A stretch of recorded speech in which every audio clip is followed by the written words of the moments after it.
Hi, good morning, everyone. My name is Rachel Smith, and I'm a PhD candidate in history at UCLA and a co-convener for our joint UCLA-Columbia Symposium, Reimagining Sephardic Studies, Provocations from Outside the Fold. I'm very excited to welcome you all to the first day of our conference. Historically, Sephardic studies has served as a space to counter Eurocentric approaches to Jewish history and to rethink some of the paradigms within the field. We want to continue in that vein by both highlighting histories of Sephardic communities, as well as other Jewish communities in Asia and in Africa, and by interrogating the field of Sephardic studies from the perspective of those on the margins. I'll now pass it on to my co-convener, colleague, and friend, Nancy Coe, a PhD student in history at Columbia. Thank you so much, Rachel. So this conference emerges at a very particular time in our history. Amidst state bans of ethnic studies in the United States, the ongoing displacement and dispossession of Arab Palestinians under Israeli military rule, and the uses and abuses of Sephardic histories in both of these projects, not to mention in the discourse of state violence in Turkey, Egypt, and the broader Middle East, our conference was born from a desire to account for the political and institutional context within which the study of Jews in Africa and Asia operates, and how such contexts have shaped epistemic possibilities within the discipline. Now, reimagining Sephardic studies will not, on its own, fix these regimes of violence, but we do have an ethical responsibility to confront them. Our hope is that through the work of the emerging scholars, journalists, artists, and activists who are represented here, we can not only interrogate the politics of knowledge production within Sephardic studies today, but also envision how the next generation of scholarship on Jews in and from Asia and Africa might relate to scholarly and lay audiences outside of Sephardic studies. And I'll now pass it on to my co-convener, my colleague and dear friend, Jessie Stillman, who is a PhD candidate in anthropology at UCLA. Thank you so much, Nancy. Hi, y'all. Before beginning our first panel, we would like to extend our sincerest thanks to everyone who has helped make this conference possible, starting with the UCLA Alan D. Levy Center for Jewish Studies with support from the UCLA Maurice Amato Program in Sephardic Studies. And all the Levy Center staff members, Vivian Hollenbeck, Chelsea White, David Wu, Raina Chung, and Sarah Stein, who have provided financial and logistical support for this entire conference. Thank you also to Rebecca Coburn at Columbia University for coordinating our amazing keynote address, and special thanks to Dana Al-Dairani, Associate Director at the Center for Contemporary Arab Studies, Georgetown University, for all her support. Finally, thank you so much to all the scholars who have offered their time to serve as respondents for each panel. Each panel has been designed to include responses to papers from scholars who are both inside and outside of Jewish studies in order to counter increasingly common rhetoric that pits Jewish studies against other interdisciplines, namely ethnic studies, thereby ignoring historic, contemporary, and future possibilities for interdisciplinary scholarship rooted in anti-racism, anti-colonialism, and liberatory work. Last thing before beginning the panel, some logistical information. Each panel will last for 1.5 hours. Each speaker will have 10 minutes leaving at least 30 minutes for Q&A. We will have a 1.5 hour break between each panel today and on May 9th. All conference events will be recorded and available to watch on the UCLA Levy website. Thank you, David. Audience members, please feel free to submit questions as they arise for you using the Q&A feature. Okay, so now I'm gonna modify some spotlights and we're going to begin the conference with our first panel, Disciplinary Futures, African Jewish Studies. And I'm gonna ask my co-conveners if they could help modify the spotlights for me. That would be great. Well, North African and Ethiopian Jewish histories are rarely discussed together. This panel highlights how state, communal, and academic institutions construct difference across African Jewish communities. I am delighted to introduce our panelists to begin with. First, we will have Dr. Adane Zawdu Gebyanesh, Postdoctoral Research Fellow, Van Leer Jerusalem Institute, He will present self-identification and the lived experience among Ethiopian Israelis, the uses and misuses of the ethnic difference frame and the racial difference frame. Dr. Gebyanesh is a cultural sociologist whose research centers on the ethnic and racial categorization. He is currently a postdoctoral research fellow at the Polanski Academy for Advanced Study in the Humanities and Social Sciences. He received his BA and MA in Sociology and Philosophy from Tel Aviv University and his PhD from the University of Connecticut in Sociology. Adane's dissertation focused on Ethiopian immigrants who came to Israel between 1977 and 1992, and the role of cultural practices and how individuals and communities sustain resources and skills in the face of the precarious conditions of migration. In his post-dissertation research, Adane also focuses on political mobilization and the formation of racialized political subjectivity. I will also introduce the other panels before I let you begin, Adane. Let me make sure I spotlight each one. So, okay. Efrat Yerday is a PhD candidate at Tel Aviv University. She will be presenting illegal immigrants, Ethiopian Jews in Israel between 1955 and 1975. She holds a master's degree in political science and government from Ben Gurion University of the Negev and wrote her thesis on the foreign relations between Israel and Ethiopia in light of Mashav's development programs.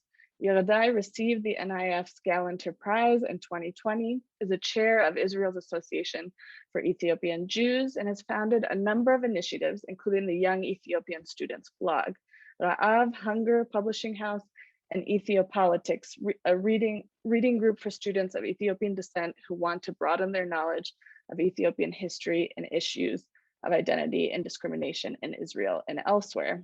Yerday also has several academic publications, including To Be Black and Beautiful in Israel, published in Anthropology of the Middle East in 2019. Yerday spent 3 years, 2015 to 2018, heading the research group Ethiopian Jews Writing Their History at the Van Leer Institute in Jerusalem, and is now researching the fluidity of citizenship in Israel. Now I will spotlight yet another person. Okay, Rachel Smith, PhD candidate in history at UCLA, will be presenting African, Jewish, Black, and archival examination of Jews and race. Rachel Smith is a doctoral candidate in history at UCLA. As an interdisciplinary historian of Jews, empire, and race in the late Ottoman world, her dissertation examines how Sephardic writers produced, circulated, and mobilized ethnographic and racialized knowledge in the service of various reformist ideologies. She received a BA and MA in linguistic anthropology from New York University and completed a dual degree MA in Jewish history and education at the Jewish Theological Seminary. And finally, Dr. Brahim of Guabli, assistant professor of Arabic studies and comparative literature at Williams College. He will be presenting Jewish Studies Are Equally Ours, integrating Jewish dimensions in the study of Maghrebi and Middle Eastern literature and film. He is an assistant professor of Arabic studies and contemporary literature at Williams College and specializes in Amazigh studies, Francophone literatures, and Middle Eastern studies. His forthcoming book is entitled Moroccan and Other Archives, History and Citizenship After State Violence. He is currently completing a second book entitled Saharan Imaginations Between Saharanism and Eco-Care. Guabli is the editor of a forthcoming special issue of the Review of Middle East Studies on Amazigh Literature and Aesthetics. His work has appeared in Interventions, the Cambridge Journal of Postcolonial Literary Inquiry, Arab Studies Journal, Meta, and the Journal of North African Studies, among others. Guabli has recently edited a special dossier on Tankra Tamazigh, Amazigh Awakening for Jadaliya. Okay, so without further ado, Dr. Gebyanesh, the floor is yours. Well, thank you very much. So just as the first person, I'll just jump into my topic. So our panel, which kind of a focus on what you just said about the different ways in which difference and social difference is being constructed among different Jewish African communities. So my project, which is what I will present today, I will discuss today, is part of a larger project that I'm reflecting on for a number of years, which combined two different works that I did. One is the work that I did for my master thesis, which was mostly based on interviews and was exploring how people made sense of discrimination and racism and different ways they cope and develop all kind of strategies to manage the experience of being excluded on the basis of being Ethiopian in Israel. And the second work that I'm building on, or that made me kind of generated my thoughts about this particular project, is my dissertation, which was an ethnographic study that focused much more on the mundane and everyday life of making and sustaining Ethiopianness as this like communal construct. And so those are the kind of a work and line of thoughts that I was coming into this project. And to be more specific and formal, this project addressed the tendency among ordinary Ethiopian Israelis use of ethnic categories to account for identity, individual and group differences, and the more ambiguous relationship they have to racial categories when they are being addressed or asked to identify or account for all kinds of different social phenomena. Addressing this pattern in which there's a greater tendency to use ethnic categories versus racial categories. And that's something that I got interested in as I saw that in the literature on Ethiopian Jews, Ethiopian Israelis, there is a growing tendency to interpret this pattern of the use of ethnic, or the kind of a larger use of ethnic versus racial categories, as an active distancing from racial language that shed lights on some way of stigma management, meaning it's a more conscious action of distancing themselves from racial categories, from being classified as such, or the different social consequences that might come with such classification. And so my kind of a particular project here is actually to say that this way within the scholarship to interpret this pattern as this kind of active distancing misses a number of things, and all of the different things which I would speak about throughout the few kind of 10 minutes that I have are all centered on the fact that it misses Ethiopian Israelis' lived experience and the broader Israeli context that enables this particular pattern of using or defaulting to ethnic versus racial categories. And just to give kind of the broader argument directly or straightforward, overall in this project, what I'm arguing is that this particular way of understanding this pattern as an active distancing or downplaying of racial differences misses a number of things. One is how salient are ethnic classifications in both everyday life and institutional context in Israel, and the effect that this type of salient of ethnic classification might generate, such as ambiguity when put into use racial categories. And the second dimension that this kind of a scholarly pattern misses is the texture of lived experience and the structuring effect of the particular spatial and social positions that Ethiopians are located in. Another way to put it is the class and geography configurations that Ethiopians are embedded in. So what I would try to argue, or this kind of a broader project, is that actually a different way of understanding the use of Ethiopian Israelis or the kind of a default or relying on ethnic categorization versus racial categorization is actually to understand Ethiopianness as a category that is linked to a range of cultural practices, communal activities, and broader institutional classification that participate in sustaining this pattern among ordinary people as meaningful framework to make sense of themselves and others. And so that's kind of a very broadly. And another dimension that my project is engaging in is more broadly with the sociological study of the making and unmaking of ethnic and racial boundaries. And there's a growing interest in the different global variations of the different processes of making and unmaking of ethnic and racial boundaries. And that's kind of the broader field that I'm interested in participating in. Another field, obviously, it's the kind of the body of knowledge on Ethiopian Israelis, which suffer from a number of issues that I would maybe mention either in the few minutes that remained or in the Q&A discussion. And so just to say, I will just check on time to make sure that how I'm doing on time. You're doing it great. You still have a full 4 minutes. Okay, so let me say a minute about kind of how social difference, Blackness, race, and ethnicity is being accounted for in the study of Ethiopian Jews.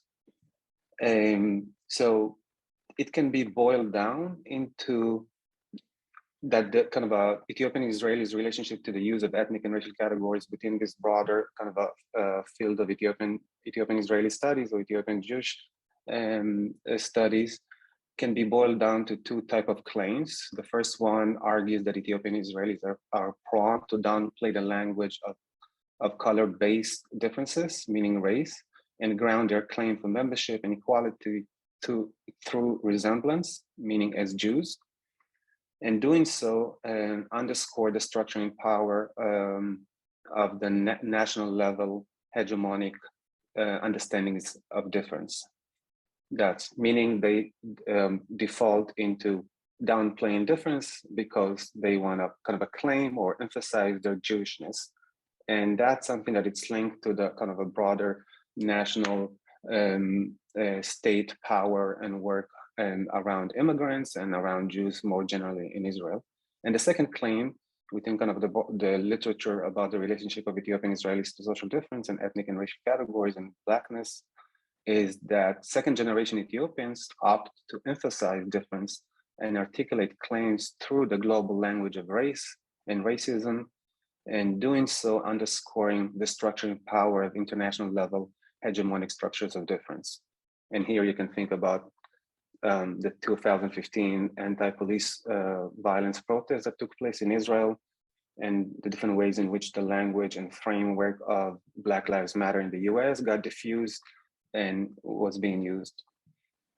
But going back to my interest or going back to my understanding of how ordinary Ethiopian Israelis tend to use ethnic categories versus racial one, I'm saying it's taking those two things together invite us to actually turn our attention to the context in which this gap makes more sense. And that's, I would kind of try to argue in the broader project is the mundane. It's kind of the study of embedded spatial relations and the multiplicity of contexts in which different types of relationship unfold and holds together certain understanding and certain identification categorizations. In the longer paper, I have all kind of different examples. One of them that I thought was kind of a very revealing is when people try to speak of white people, and the kind of and all kind of different quotes that kind of speaks to the ambiguity and the uncertainty.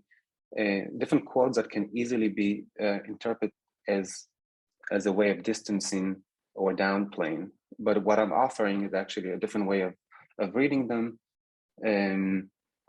So that's kind of a turning to the mundane to make sense of how people feel comfortable with ethnic categorization versus racial ones. Also give us another dimension that it's very much missing in the study of Ethiopian Israelis, which is the relational dimension. Meaning a lot of time when you read work on Ethiopian Israelis,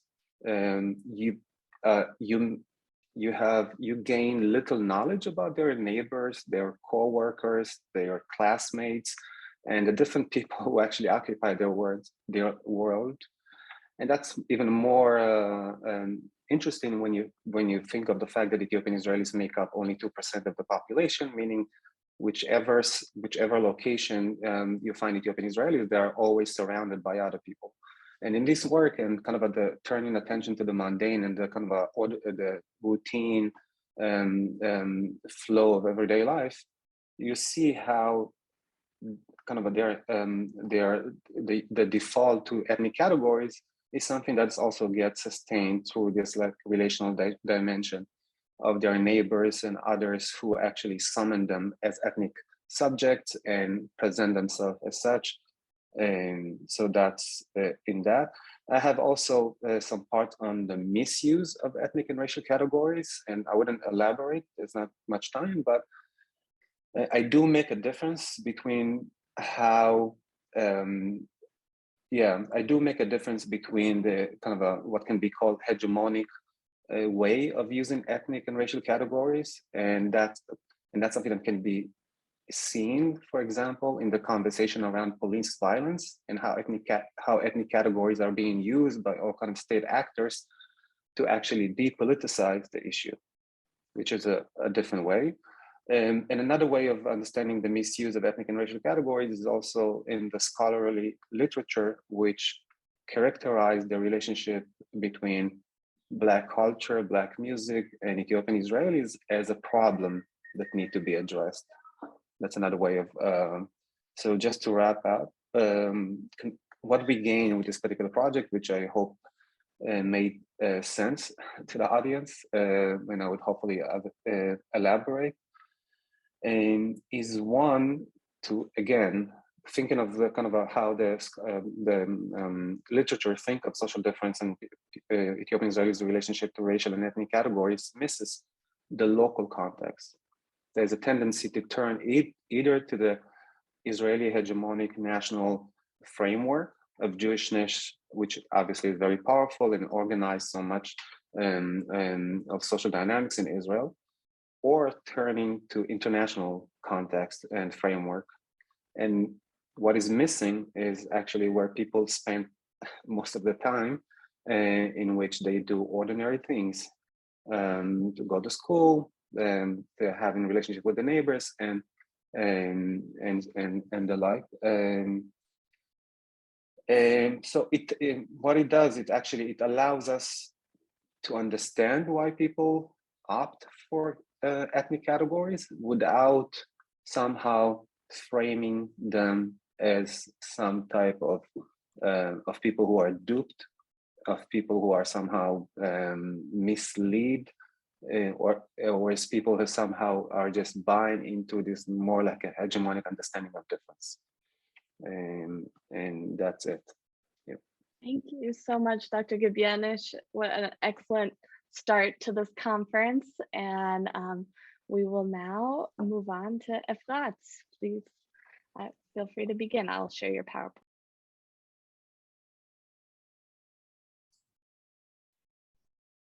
Hi, everybody. Thank you for having me. So my research is about Ethiopian Jews in Israel between 1955 and 1975, as you see from the title. Can you go to the next slide? So what I'm trying to do in my research is to address what I see as historical lacuna in the Zionist historiography and in the academic research about Ethiopian Jews, and also sociological lacuna. Next one, we need to have a sign, Jesse. So when I'm talking about the historical lacuna, I'm talking about when we think about the immigration, the aliyah from Ethiopia to Israel, we have a very specific story, which is the story of the state of Israel, the perspective of the state.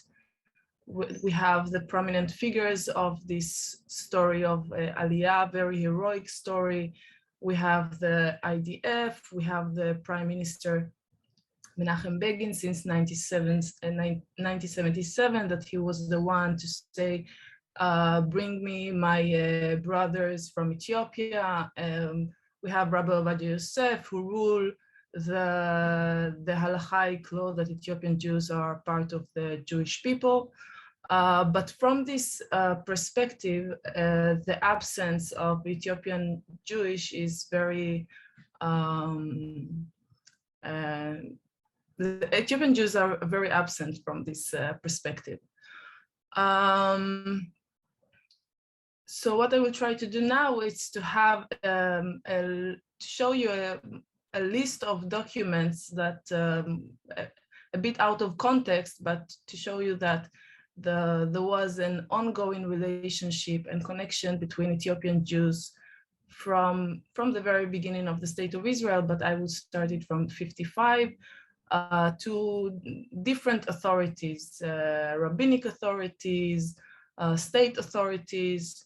And what I want to do in my research is to make this perspective of Ethiopian Jews relevant to the history of the State of Israel and to the history of the community.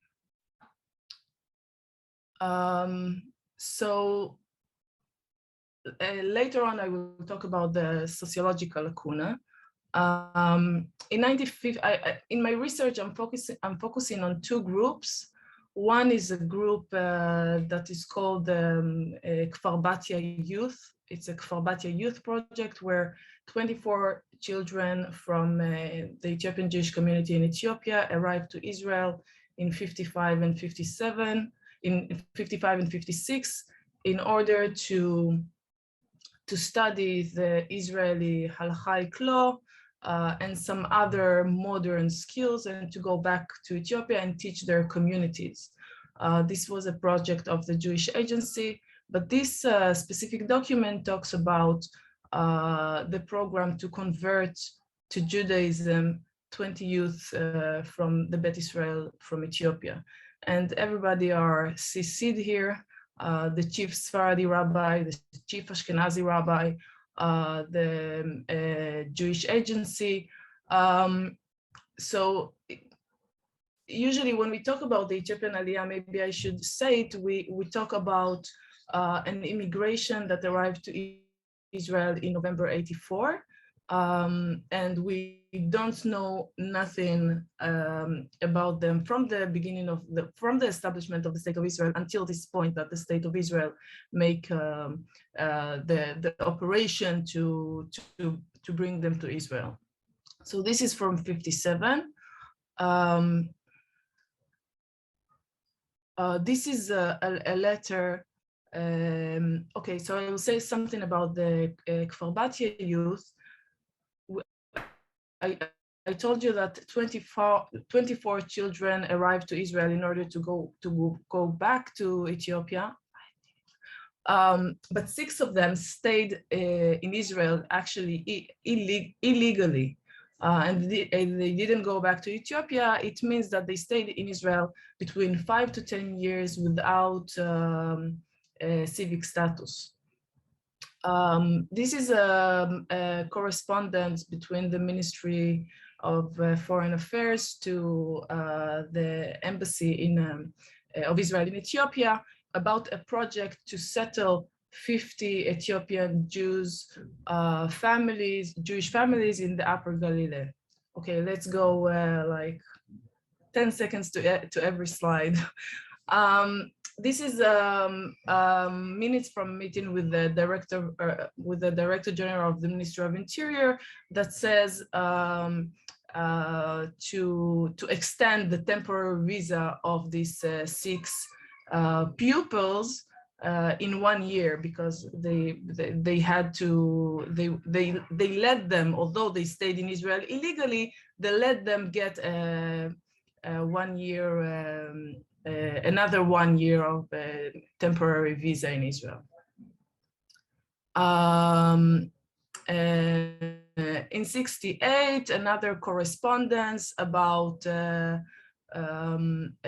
program to resettle falashas in the border of Sudan in Ethiopia.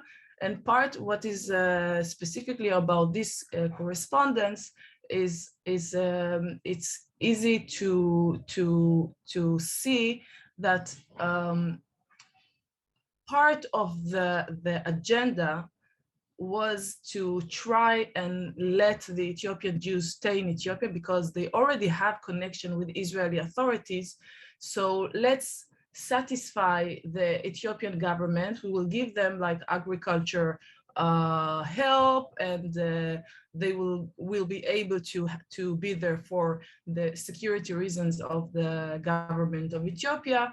And if they will stay there, the problem of Ethiopia trying to reach Israel will be delayed. So this is the context of this project that failed very quickly from many reasons that I won't get into now. Okay. Can you go? So in 71, between 5 to 10 Ethiopian Jews that enter Israel, actually with tourist visa, got an announcement from the Ministry of Interior that they are requested to leave the country immediately. This is in 71 already. The next, this is a letter signed by 70 Ethiopian elders that they send a letter through an Ethiopian Jew that was here, and they say that they accept the spiritual leadership of of Israel. So this is in 71. It's maybe it's for people who know a bit about the historic context. This is the chief Sephardic rabbi that was before Rabbi Ovadia Yosef. Next one. So in 72, I found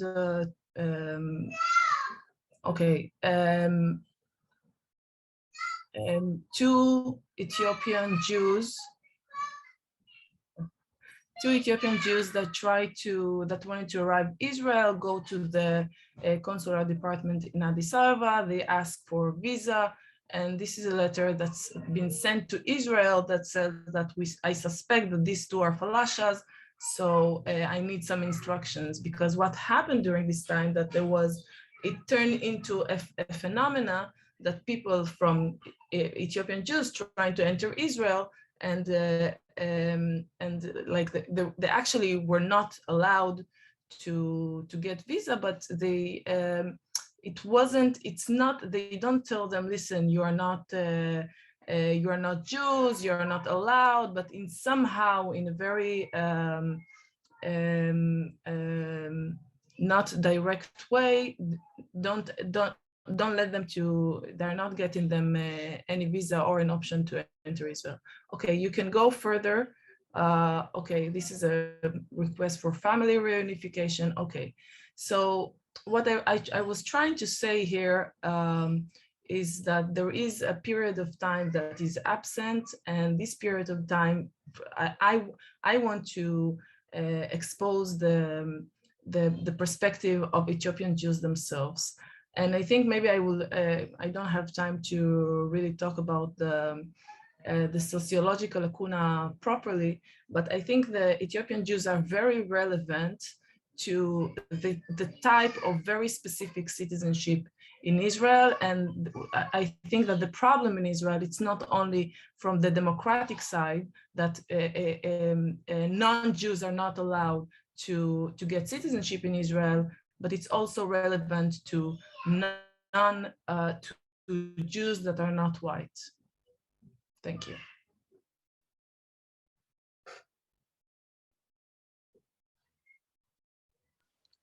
Thank you so much, Efrat, for that fascinating presentation. And I will lend the floor to Rachel. Great, thank you so much. So we're progressively moving a bit further back in time. And now I want to take us even further back to the 19th century. And I'd like to start with a photograph. So this is Daniel. He sits upright in his seat. His shoulders are squared, his hands in his lap. He's wearing a smart European style waistcoat, a string tie, a stiff collared shirt, and his lapels are neatly pressed, a performance of bourgeois respectability. Daniel's clothing reflects his social status as a student enrolled at the teacher training school of the Alliance Israélite Universelle, a Franco-Jewish organization established in 1860 to uplift and quote unquote regenerate Jews around the world, mainly through political advocacy and French-style schooling. And while this photo resembles a middle-class portrait that declares Daniel's rising social status, it appears beside a second photograph, which shifts the tenor. This second photo captures Daniel's profile, which is designed to show us more clearly his physiognomy. And the racialization carries over from the image into the caption, which identifies him as Abyssinian with thin, frizzy, and woolly hair, black eyes. And in depicting the grammar of the ethnographic gaze, these photos perform a familiar script of 19th century anthropological photography. These are photos of racial types that reduce people subjectivities to living specimen and racial categories.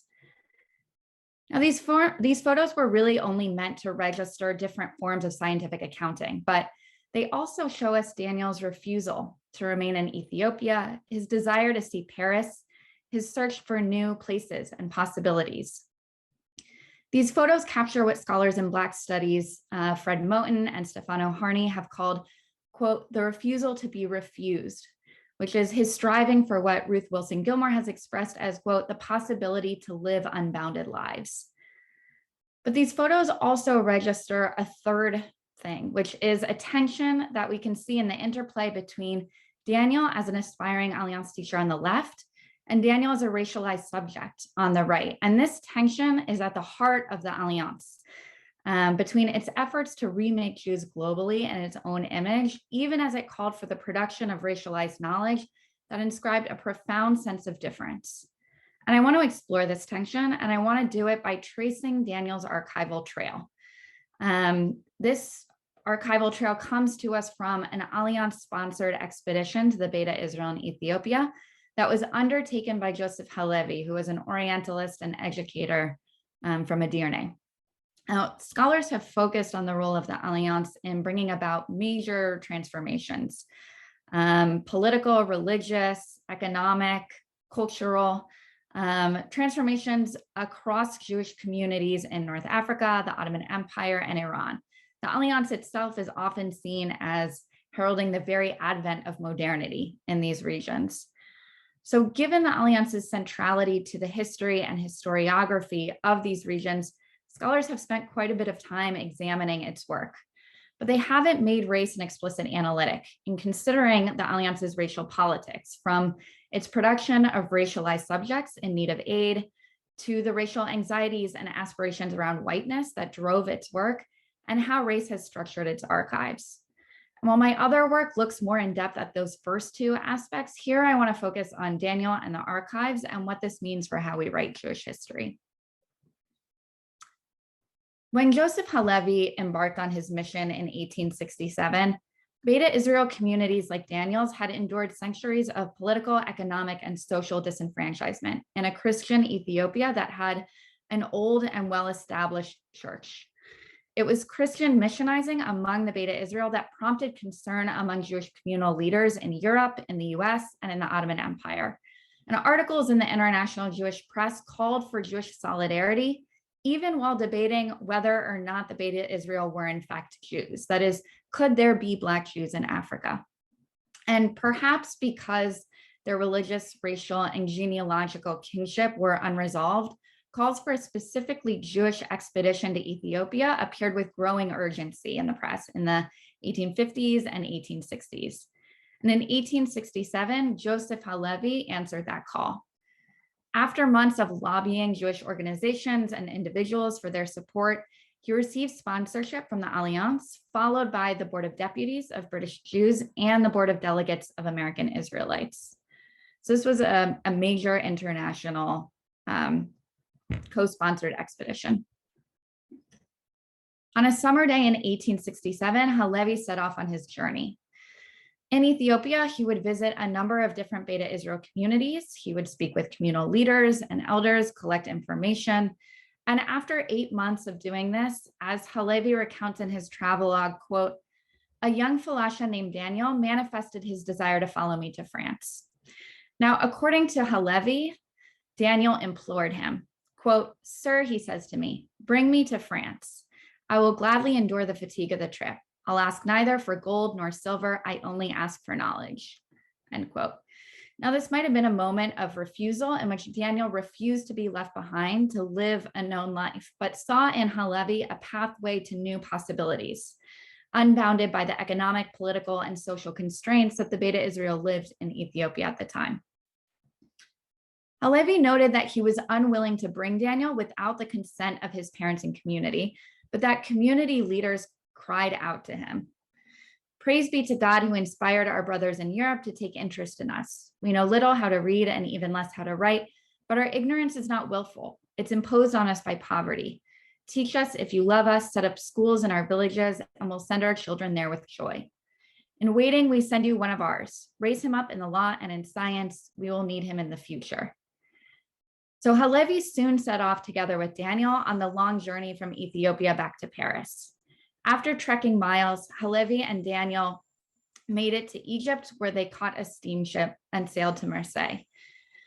Halevi sent a telegram to the Alliance, alerting his benefactors, "Trip to Abyssinia successful, satisfactory results, documents collected, relations established with our brethren," accompanied by a young Falasha, Joseph Halevi. Now, their arrival in Paris caused a flurry in the Jewish press. Newspapers reported that Halevi had returned accompanied by a very young Falasha susceptible to instruction. And these are just some quotes from a couple of different newspapers, but there are many more. And they print these racialized descriptions, like one that says, quote, "He has completely black skin, but his features are normal, and he has traces of Jewish beauty." So these racialized descriptions, which reflect a Jewish Semitic norm that's grounded in whiteness, circulated in newspapers from Jerusalem to Prussia, London to New York, and San Francisco. Soon after their return, Halevi attended an Alliance meeting to report on his expedition and to present Daniel to the Central Committee.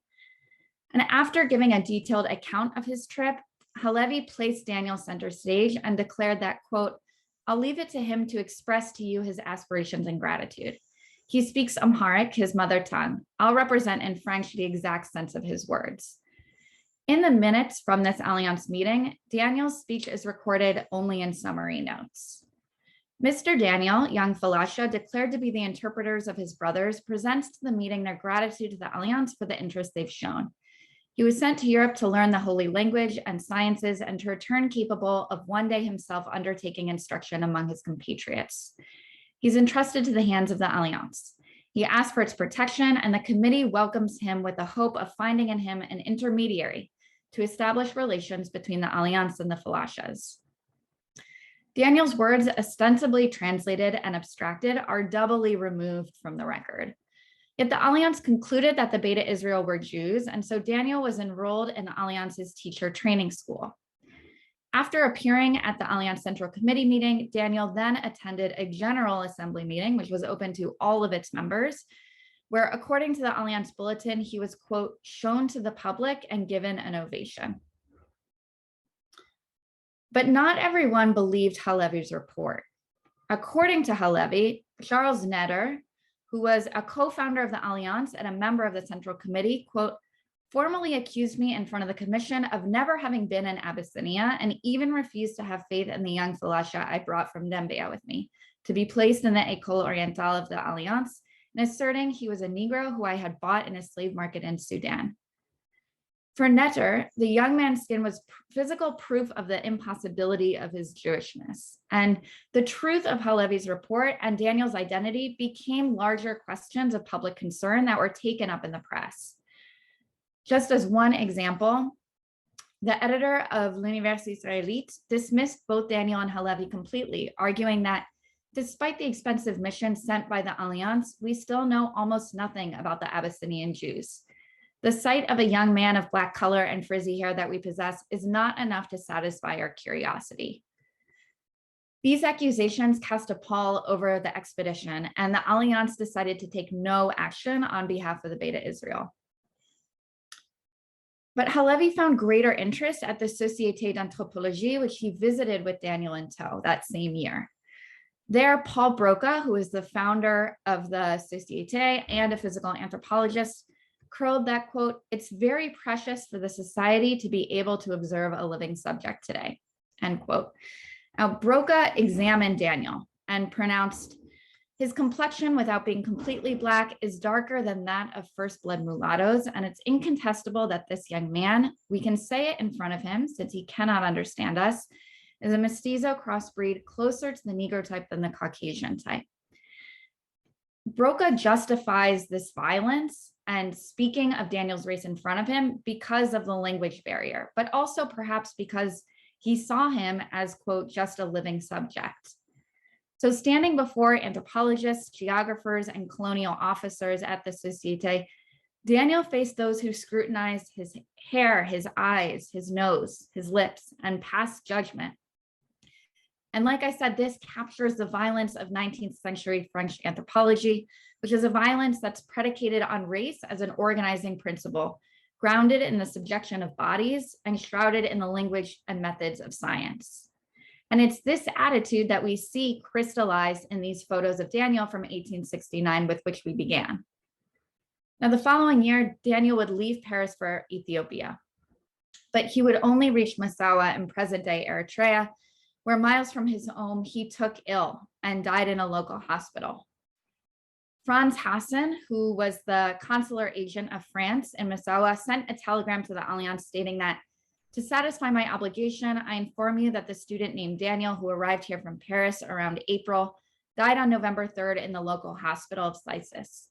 So Daniel would never make it home to rejoin his family or his community or see his twin brother Baruch, who had stayed in Ethiopia and became a priest and head of his community. Baruch presents us with the space of the subjunctive, the question of what might have been, that casts the violence of Daniel's story in a glaring light. So by way of conclusion, Daniel's story demonstrates the racial structures and logics that produce these archival fragments and that govern what we can know about him. Reading the archives critically underscores how we only see Daniel through Alliance members, anthropologists, and journalists. He's translated, abstracted, and ventriloquized for a European and American audience. And it reveals how the Alliance archives, though extensive in some ways, remain deeply and decidedly incomplete, structured by privileges of race. And this also points to the simultaneous fascination with Daniel and the Beta Israel that swept across Jewish communities throughout the 19th century, Jewish communities in Europe, in the US, and in the Ottoman Empire. And there's this dynamic of both fascination and their disappearance from the work and archives of the Alliance. That is, it's not incidental that we don't associate the Alliance with its work in Ethiopia, but rather in North Africa, in the Ottoman Empire, and Iran. It also highlights this productive tension of centering Daniel. That is, we have the need to tell his story, knowing the inevitable inability to really fully represent him. So writing against the archive means telling Daniel's story, not just as a racialized subject, as he's depicted in the Jewish press and in these archival records, but also as a human who refused to be refused, who strove to take advantages of the opportunities that were offered to him and to pursue an unbounded life. So attending to race in the production of archives and historiography is key for a field that continues to center the work of the Alliance and to rely so heavily on its archives. Failing to acknowledge how foundational ideas of race were to the work of the Alliance, we run the risk of reifying them. So through Daniel's story, we can see how applying approaches like these from Black studies can open up Jewish studies to think more critically about how race has structured its archives and what this means for us as scholars historiographically, methodologically, and ethically. Thank you. Thank you, Rachel. Okay, last but definitely not least, Dr. Guabli, the floor is yours.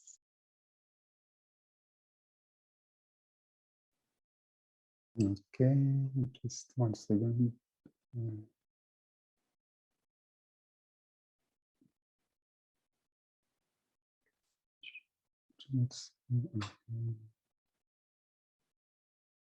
You see my Yes, we don't Great. see present. Okay. Okay, wonderful. Thank you. I would like to thank the organizers for the invitation, and I'm really privileged to be with you today and hear these wonderful papers.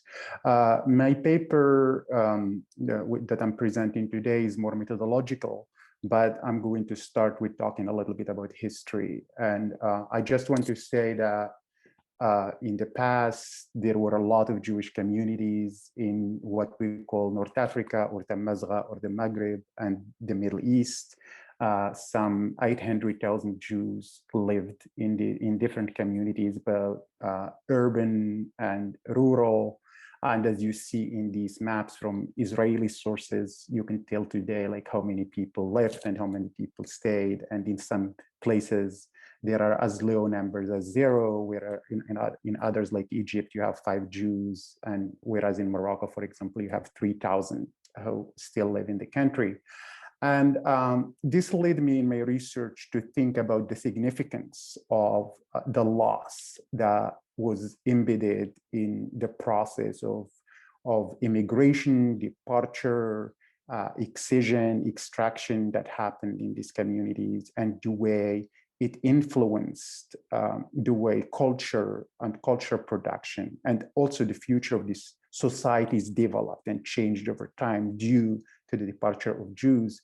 And thus, in my work, I place loss as a paradigm for the study of Jewish-Muslim relations. And so I just have a very small, I'm talking about the argument of my paper here. So I'm going to articulate the larger ramifications of loss in catalyzing literary, cinematographic, and theoretical works that center on Jewish topics before engaging in a discussion of some methodological questions about the overlaps between Jewish and Middle Eastern and Mazgha studies.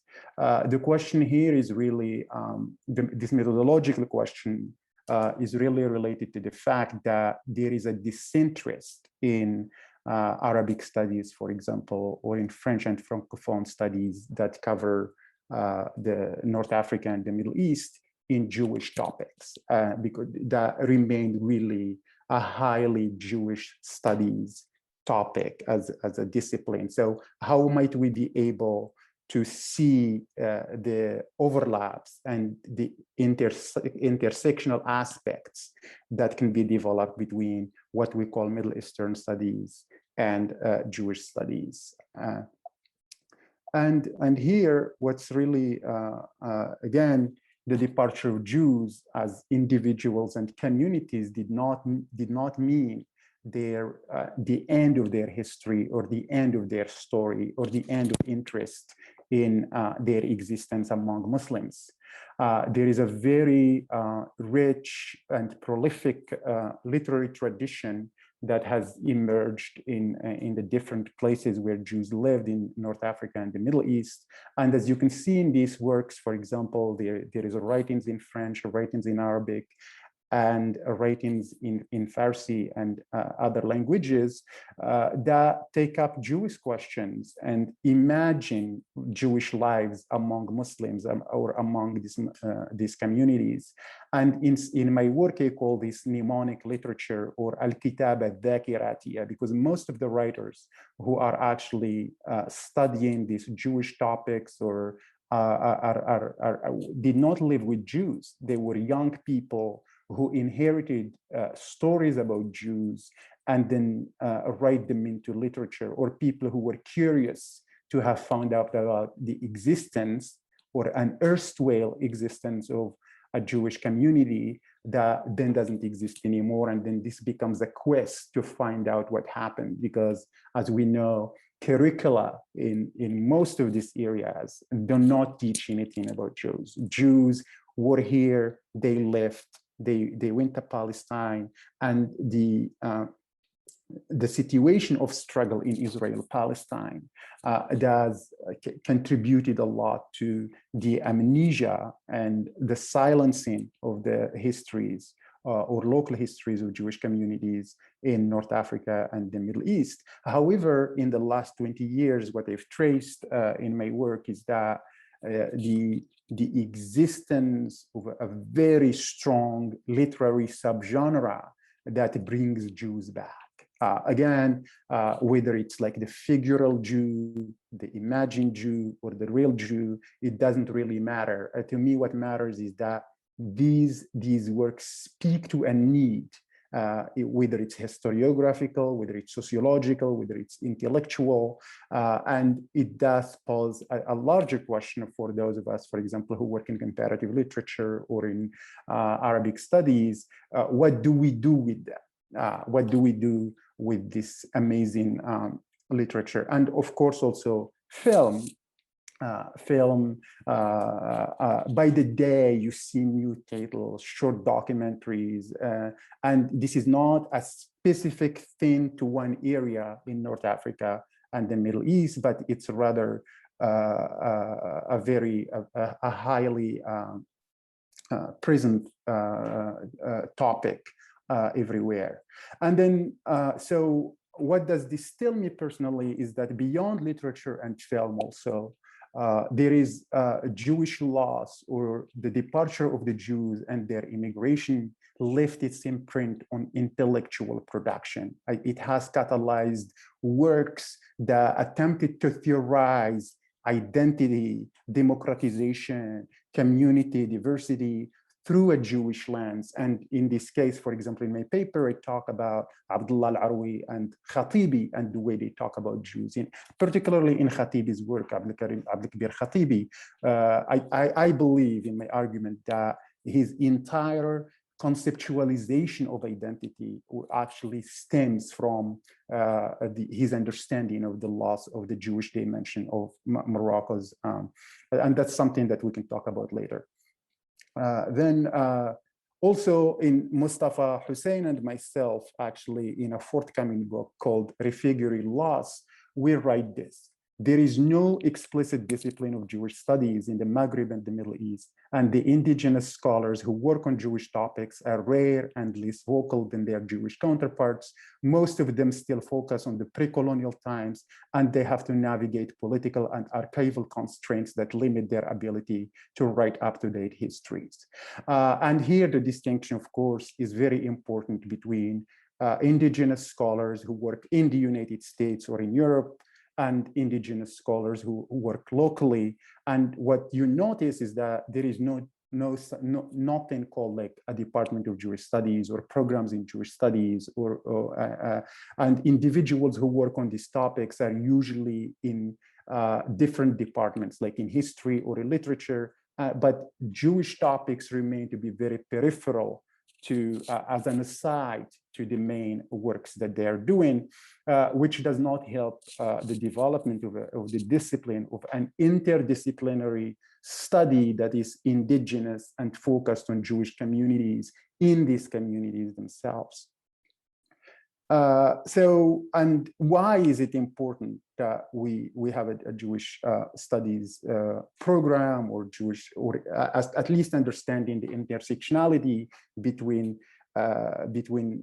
Arabic studies or comparative literature and Jewish studies, is because you cannot really understand this topic, like the histories or local histories of our societies, without thinking about the Jewish presence and contributions that Jews made to these societies. And here I have a picture. I don't have time to show the whole thing, but this is, for example, the story of a disappeared Moroccan who is being looked for in Morocco, but the witnesses, some of the witnesses went to Israel, and the family, for like a piece of Moroccan history is known in Israel. So you have to go back to Israel to kind of like complete the picture. Just to finish I want to read this. So Mazgham and Middle Eastern centric Jewish studies program is one that actively resists the isolation of Jews and one that foregrounds Jewish-Muslim intersectionality in its different dimensions. Most importantly, it is a program that requires that Jews be studied in local languages.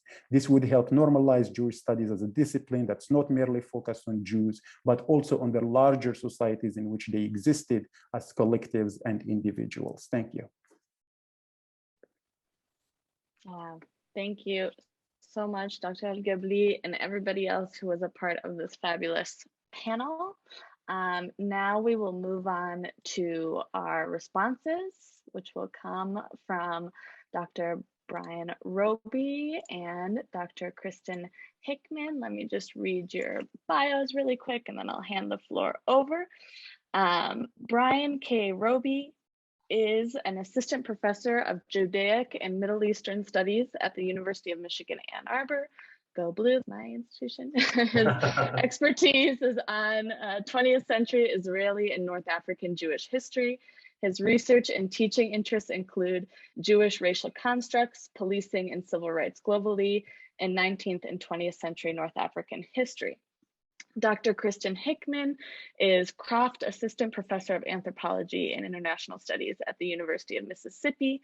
Her research examines the relationship between language and identity in contemporary Morocco, with articles forthcoming in Langage et Société and the Journal for North African Studies. She is also currently working on a book project tentatively titled Brothers and Others, Representations of Black Migrants in the Moroccan National Imagination. The floor is yours, Dr. Roby. Great, just really quick, how much time should I allot? Hopefully 10 minutes would be great, but oh, yeah. That's a bit much. I want to hear a lot from our panelists. Cool. Oh, for the panelists, yeah, right after this should be 20 or so. Okay, cool. Yeah. All right, yeah. Awesome. So first of all, wow, amazing work, everybody. I mean, I'm just flabbergasted by like how great this work is and how much you can already see the beginnings of something, right? I don't want to call it a subfield, but like really just kind of like this really new, different way of approaching Jewish studies in particular, but also how much, kind of the study of Jews has to offer to a number of different fields. So with that in mind, some of the major things that I saw or heard were really this kind of issue of epistemology, the damage that scholarship has done over the past few centuries, to Jews in Africa in particular, North or East. On top of that, what I really liked was the order of things, in that, it started, fairly contemporary in some ways, and then went back because really, it gets away from that set telos of, oh, well, this happened and then that happened, and it's because of the past, really. We're really kind of showing that order that was constructed, I'm assuming intentionally speaking, really kind of showed how much, the past inflects on the future and the present is really much a reflection on the past in that sense. And so I super appreciated that. So bit by bit, I'll go kind of in an order. I've got way too many notes and I will probably miss out on some things while going through these. But okay, first off, Adane, loved your paper, of course. I'm curious about, I wanted to hear a lot more, having read your paper this morning and last night, I wanted to hear a lot more about what, your interlocutors had to say, particularly about race, their own racialization. I noticed a lot of kind of usages, kind of how they frame their own racialization, more or less via North African Jews. And that likely has to do with proximity. You mentioned that, it's Middle Eastern and Russian Jewish Israelis in particular that they're engaging these questions with. And I'm wondering, there's an absence of the hegemonic Ashkenazi, which is interesting. You can say a lot about that. And on top of that, why are scholars so afraid to talk about race in Israel? I noticed you use interchangeably somewhat ethnicity and race. And I was just wondering, if you differentiate it, and if so, what has more salience, the racial category or the ethnic category in that sense? Also, there's a, let's see, right, yeah. A side note was something you mentioned about this kind of using Blackness as a kind of problem in that sense, kind of using, Ethiopian Israelis and understanding their connection to global Blackness as a problem. And I see that a lot in my own work, particularly for Mizrahi or Afro-Asian Jews in the past, right? It's something to pull, something to fix that they're kind of framing their struggle for equality, to be treated as humans, for civil rights, as a problem. All right, so Efrat, the first thing that jumped out in my mind was the title, this kind of Jewish illegality. And what I was thinking was, to be a little bit more like subversive in some ways, you could even use, the phrase, Amapini, in that sense, right? It has this, both Zionist connection and religious connection so the Mapinim, in the sense, are the illegal migrants, Jewish ones during the Mandate period. It comes from this biblical kind of phrasing of those who were not authorized to enter the land of Israel during the earlier diasporic periods. And as I was thinking about that, I was like, yeah, of course, it's never used for Ethiopian Israelis to Israel, coming to Israel, because then who is the burden of responsibility on, or a burden of kind of blame on? It's on the state, right? The state are the ones that are making these migrations illegal, or they're the ones putting up the obstacles, right? I really loved all the archival materials that you put out there for so many different reasons. And because I'm a stickler for terminology and I'm slightly obsessed with it, I'm wondering about the first one that you put out, which was from 1957, that talked about this conversion of 20 Ethiopian Jewish youth to Judaism in that sense. And I'm wondering, how would you feel about framing that as kind of missionary work in some ways, right? Thinking about this as something in which, the state is trying to missionize Jews away from their Judaism. I know it's a bit much, I'm speaking as someone who's at American University, with a little bit of reputation, and that would be very difficult to kind of convey in Israeli context, but I think it's something to think about in some ways. Also very curious to hear more about the Israeli-Ethiopian relationship, the state-based relationship between the two during the 1968 and the early 70s in that sense. Okay. Rachel, loved your paper. Really was a great pleasure to read, I must say. I'm kind of reading from notes. This is not insincere here. I'm like, oh, I love this. Lots of parts on my notebook here.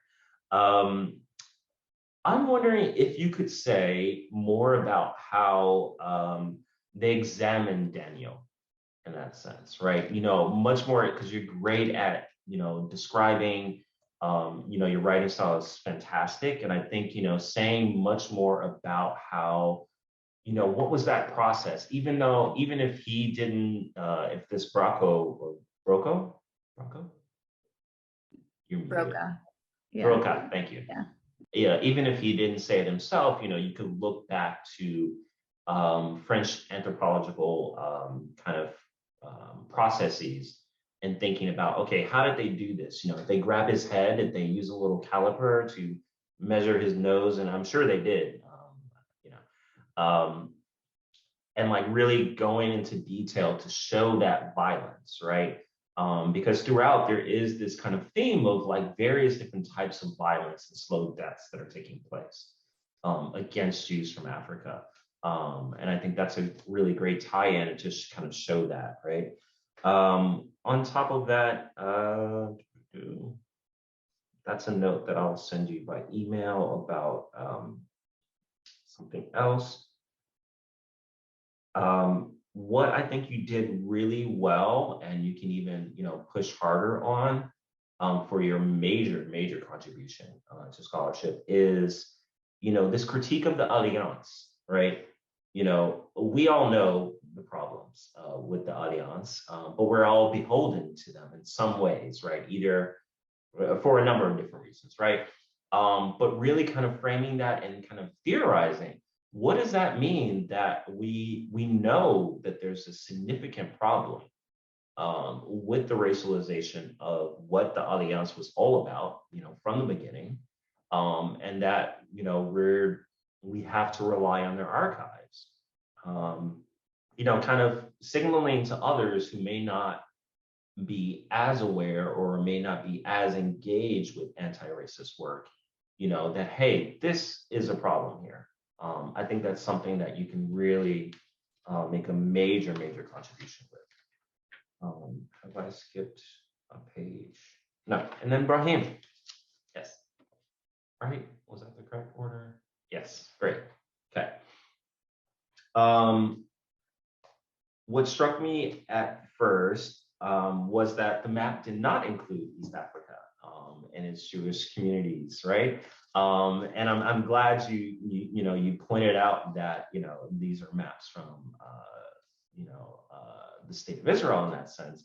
But I would like you to say a bit more about, you know, that kind of epistemological violence that's involved with literally erasing, you know, while having, you know, East Africa, Abyssinia, Ethiopia, Eritrea on the map, not including that within, you know, these numbers figures that the Zionist movement has always been kind of obsessed with in many ways. It gives us a broader context about the hierarchies at place, particularly with regard to the kind of juxtaposition between how much scholarship there is on North Africa Jews. Oh my God, I'm so sorry. I talked way too much. I'm gonna stop there. I'll stop there. But just really thinking about that division between North and Sub-Saharan Africa and the hierarchies in place with that, I'd love to hear way more. Okay, done. Dr. Roby, you still got 1 minute left. That was just the 8-minute mark. Oh, I have, oh, I see. I thought you were saying for the respondents. Oh, okay, wonderful. Okay, great. I'm almost done then, great. So yeah, so moving on to that kind of sub and north division that exists, you know, that speaks to, you know, African studies, definitely Jewish studies, Israel studies, so many different types of disciplines at play in which we imagine that, you know, let's just take the study of Jews, right?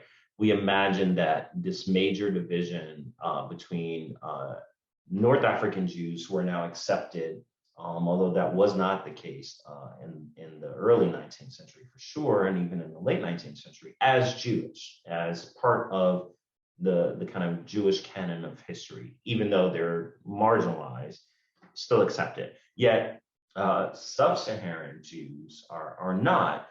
Although if we think about Libya, if we think about Morocco and Algeria, for instance, you know, the lands of the Tamazight, you know, the Amazigh people, right, are there. They give this kind of liminal space of power in which they are, you know, in the Sahara, in the middle of the sub and northern categories. And that kind of focus allows for, you know, an upending of that long-standing binary division of sub and North Africa, and then of course East Africa, which is like, you know, its own thing in a sense. But one thing that I really loved about this panel in particular is that, you know, it's mixing the two and it's putting them in conversation with each other, which is not just needed, it's like absolutely necessary. You know, you can't really talk about North African Jews or Jews in Yemen or the Arabian Peninsula without talking about East African Jews, you know, in conversation with each other. I wrote down a bunch of the books, and I'll probably just email you the ones that look super interesting to me. That last use of Temintik, I think. This is what I scribbled down. Can you remind me of the title of that book? You're muted. Which one? The Diamia Juif de Temintik. Oh, I have no. I'll ask you later, but like, yeah, this absolutely. Kind of, there's this trope of like obsession with the last Jew of. Oh yeah, yeah, particularly. Yeah. Le dernier juif de Temintik. Yeah. Yeah, Temintik. Yeah. Okay, thank you. Yeah, I'm looking at my scribbles and I'm like, I'm not sure what town this is. There's this major obsession. Okay, I'm done. Almost. There's this major obsession with, you know, the last Jews, almost, you know, kind of really enjoying that in some ways, that there's a last Jew of place, particularly, actually only in Africa and Asia. And, you know, there is really something to say about that. Although for the Ethiopian case, currently, you know, I can say currently, you know, the state at least is more than happy to not have that dynamic and rhetoric in place of having the last Jew of Ethiopia. Thank you. Thank you so much, Dr. Roby. And now the floor is yours, Dr. Hickman. Great. Well, let me first start by thanking all of the panelists for your wonderful papers. And of course, I'd like to thank the organizers of the conference as well. I feel incredibly privileged to have the opportunity to participate in this conversation. So thank you all for the time and the labor that you put into organizing this. What I'd like to do is to spend a minute or so thinking about some of the similarities or common threads between the 4 papers, and then I'll go in and discuss them one by one with a few comments and questions for each of the panelists. So in terms of what ties these papers together, perhaps the most obvious common thread is that most of them engage explicitly or implicitly with Black studies or African and Africana studies, as hinted at in the title of the panel. But what exactly does that mean in terms of disciplinary futures? So certainly it seems to mean a focus on studying or centering individuals and communities that have been overlooked by Sephardic studies, but it also seems to point towards new theoretical and methodological horizons, particularly by thinking through the difficult task of how we as scholars can read against the archival grain or listen against the discursive grain, as it might be, in order to excavate the voices of those who refuse to be refused, as Rachel's paper beautifully puts it. And in doing so, all of these papers seek to think through dominant and often racializing discourses, but also to push beyond them, whether to bring us the complex voices of Ethiopian Jews, both past and present, or the echoes of Middle Eastern and North African Jews refracted through the literary voices of non-Jewish authors. So now in the interest of time, let me jump into the papers, and I'm just going to talk about them in the order that I read them, which is not quite the order they were presented in, so apologies about that. Rachel, your paper, I think, is exemplary in how it uses Black studies methodologies to think critically with and about and through the archive. While you rely on what we might call the colonial archive, you refuse to take it as it is, and specifically, you refuse to accept the way it constructs Daniel as a subject of anthropological and racializing knowledge. And by doing so, you help us see Daniel as a subject in his own right, with his own agency, essentially thinking through the AIU's discourses so that we can actually think and hear beyond them. In short, you challenge us to work through the problematic structure of the archive so that we can do more than simply reproduce its knowledge. Now, perhaps because I am very much a newcomer to Sephardic studies, there are a few things I was hoping you might be able to say a little bit more about. First, I would love to hear more about the sources that you use, specifically the newspapers that you cite, like the Jewish Chronicle, which you describe as making up the quote unquote international Jewish press. Seeing this phrase immediately made me think about Ilham Khoury-Makdisi's recent work on 19th century transnational and transatlantic circulation of Arabic newspapers from the Eastern Mediterranean all the way across to places like South America. And so in that vein, I'd love to know more about who the imagined or actual community of this international Jewish press was or wasn't, right? Who were the readers, the writers, the publishers, where were the papers circulating, and hence where and amongst whom were these stories about Daniel and Beta Israel circulating. And then second, and just really quickly, I'm wondering how the AIU discourses about Daniel and Beta Israel compared to discourses about Jews in the Middle East and North Africa at the time. Next, moving on to Adane, I have to say that as an anthropologist, I really appreciated your paper's focus on ordinary people and mundane everyday life. I think you're absolutely right to draw scholarly attention to the categories that Ethiopian Israelis themselves use and think with, and to challenge us to push beyond scholarly paradigms that privilege what you call a racial difference frame over an ethnic one. Now, I know that time is really limited for these papers and they had to be really short, so all you were able to give us both in the written paper and the presentation were a few snippets of interviews here and there. But in the time we have for discussion, I would love to hear more about your ethnographic field work, which I think would really help situate the interviews. And related to this, as a non-Hebrew speaker, but as a linguistic anthropologist, I would love to hear more about the Hebrew term Ada, I'm sure I'm mispronouncing that, but you translated at some point as ethnic grouping. And I'm just wondering if there are any particular feelings or nuances embedded in this term that might not be captured in the English translation. And then finally, I just want to push you a bit on your description of ethnic identification as what you call in the paper commonsensical. I know that you know this, but I think it bears repeating that common sense does not exist as such. It's always made. And as we saw in both Rachel and Efrat's papers, Ethiopian Jews have long been subject to racializing language. And so consequently, I'm wondering whether or how Ethiopian Israelis' current rejection of what you call a racial difference framework is perhaps connected to this longer history of racialization. Moving on to Brahim. As someone who works in Morocco and who's also interested in cultural production, your paper was probably the most in my wheelhouse, I would say. While I don't study Jewish communities in Morocco, the representation of Jewish communities there is something that I've been following as sort of a lay observer over the past decade and a half. I remember, for example, seeing the films Fin Ghadi Moshe, Where Are You Going Moshe, back in like 2007, and Adieu Mère, Goodbye Mothers in 2008. And when I saw these, I sort of thought, aha, there's something going on here. There's clearly some sort of national reckoning with the past that's underway. And so again, as someone who's been following this somewhat passively and just at the level of Morocco, I really appreciated how your paper gave a bird's eye view that helped me situate what I've been seeing in Morocco as part of a much wider regional trend. That said, there's a few things I would like to push you to think a bit more about. The first one is the positionality of some of these writers and filmmakers. It wasn't lost on me that many of them are actually situated not in North Africa and the Middle East, but in the diaspora, having been raised or currently living in places like Europe or Australia. And consequently, as members of the diaspora, they themselves have left holes or absences in the places that they're looking at, even if their absence hasn't been construed as sort of the wholesale absence of a community. And so I guess I would like to hear some reflection on how their own diasporic positionality perhaps impacts the narratives of loss that we see in these films and novels that they're producing. And then a second thing that I want to push you on is the theme of loss itself. It's really striking to me that all of the works you look at seem to be focused on Jewish communities in the past, communities that have disappeared and are now absent. And none of them seem to be interested in contemporary Jewish communities that continue to exist in places like Morocco, which, even though they're small, are still there. And so I'm wondering in part why it is that contemporary Jewish communities do not seem to figure as subjects of films or novels or TV shows in contemporary Middle East and North Africa.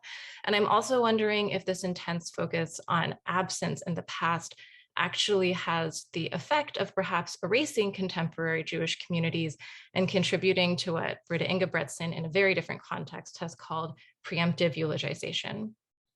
And then finally, Efrat, I was fascinated by the archival documents that you showed us in your presentation, and particularly the intense concern that Israeli bureaucrats seem to have about Ethiopian students like overstaying their visas, et cetera. And so related to that, I was wondering if you could say more about just the citizenship regime that existed in the 50s, 60s, and 70s, specifically for Ethiopians, but also how this was perhaps different for Ethiopians than for other communities at the time. Similarly, I was wondering if you could say more about how Israel built connections with Ethiopia and Ethiopian Jews in the first place. And again, this question really stems from my own ignorance about Sephardic studies. I'm really just trying to fill in the gap between the period that Rachel is talking about and then the period that you're dealing with. So any help there would be great. And then finally, I would love to hear more about the archives that you rely on in your research. And specifically, I'm wondering if you're working mostly with state archives or if you're also incorporating private archives of Ethiopian Israelis into your work. And in the interest of time, I will leave it at that. Thank you all. Thank you so much, Dr. Hickman and Dr. Roby. So many amazing provocations from both panelists and respondents. We are a little limited on time, although I'm sure most of us would be happy to stay an extra 5 or 10 minutes. So I guess panelists, please jump in if you want to respond to the comments, have more you want to say. We're going to spotlight each one of you. So go forth. I mean, I can start unless there's someone else who's interested in. First, Dr. Rubin, first, thank you for the comments. Can you hear me? Yeah. So I'll just go very quickly and kind of address the points, some of the points really quickly, so we will have enough time. First, in relation to how others, non-Ethiopian, Russian, and Mizrahi articulate or use kind of a racialization or racial category, that's something that has like an historical, like an historical phenomenon in which, like in your own work, you can see that there was a certain language that was available in the 60s and 70s that weren't available in the 90s, and it's kind of a different now. But still, in the context of everyday life, you do see different moments and contexts in which people might share the same category as people of color, or make all kind of distinctions, and all of a sudden start speak of white and black, for example.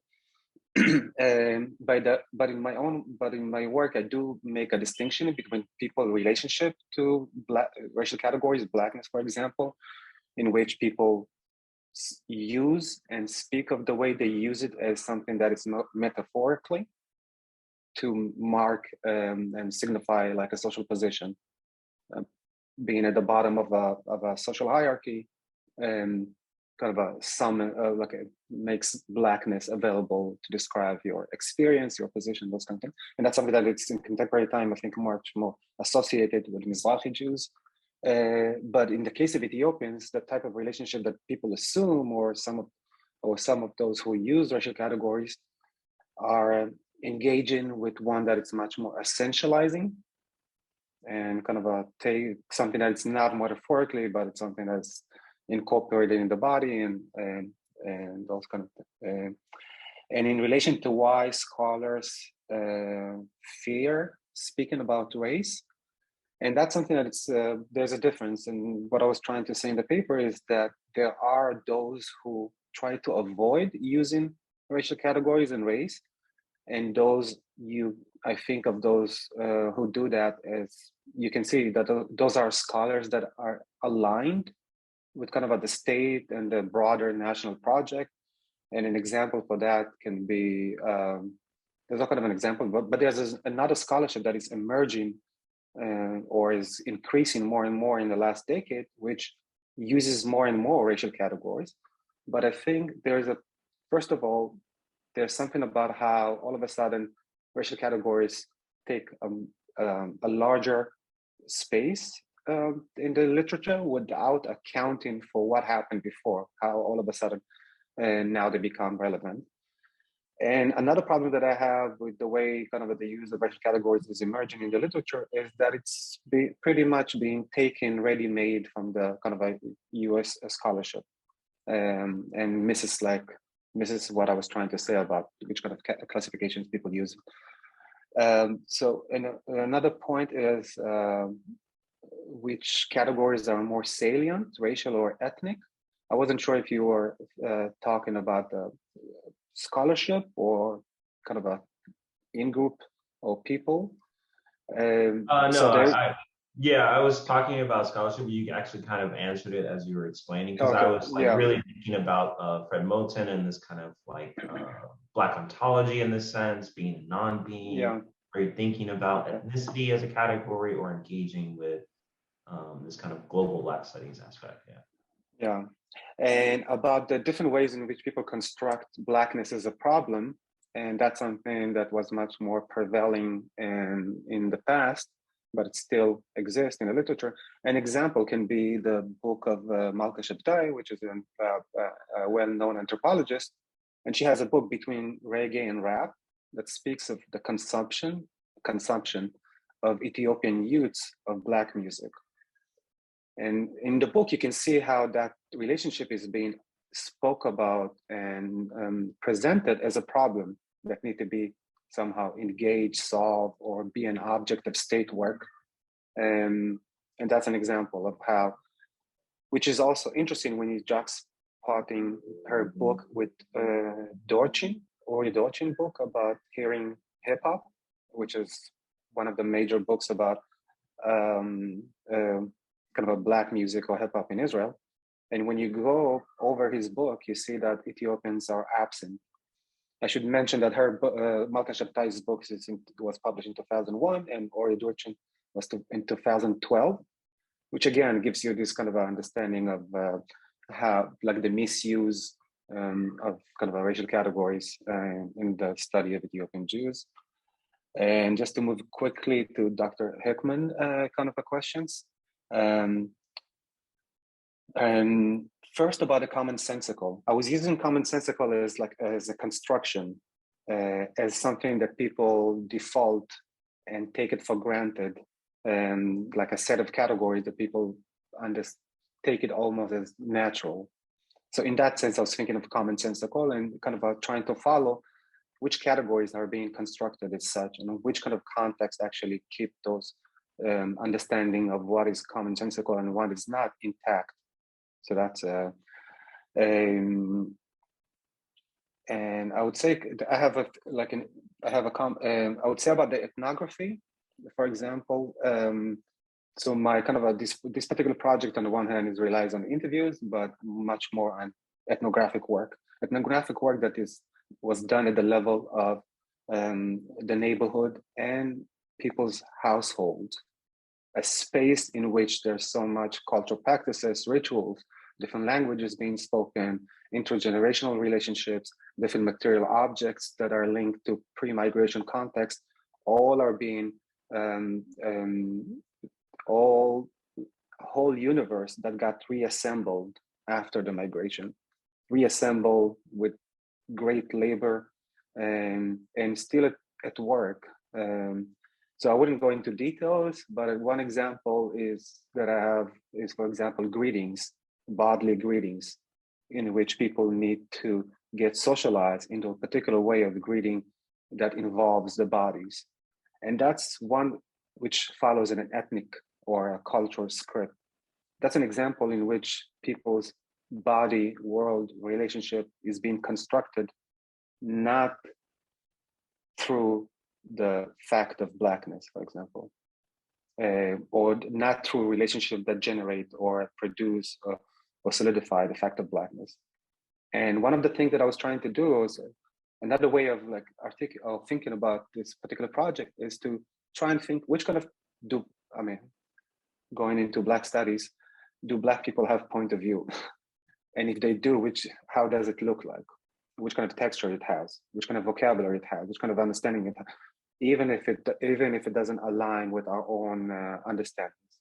And that's something that is also linked.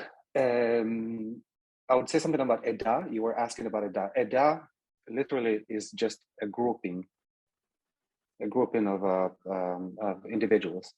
So it can be an ethnic, a religious one, and in Israel it's being used in all kinds of different ways. But among Israeli Jews, it's mostly associated with country of origin and specific culture, group culture, which is very similar to what is being understood ethnicity. I do refer to it as ethnicity because of the particular change of association that it brings, and being understood, being the way people interpret and make sense of it and account for which kind of content makes Eda. So in that sense, but Eda in the paper was because the interviews were in Hebrew, obviously, so that's what people used.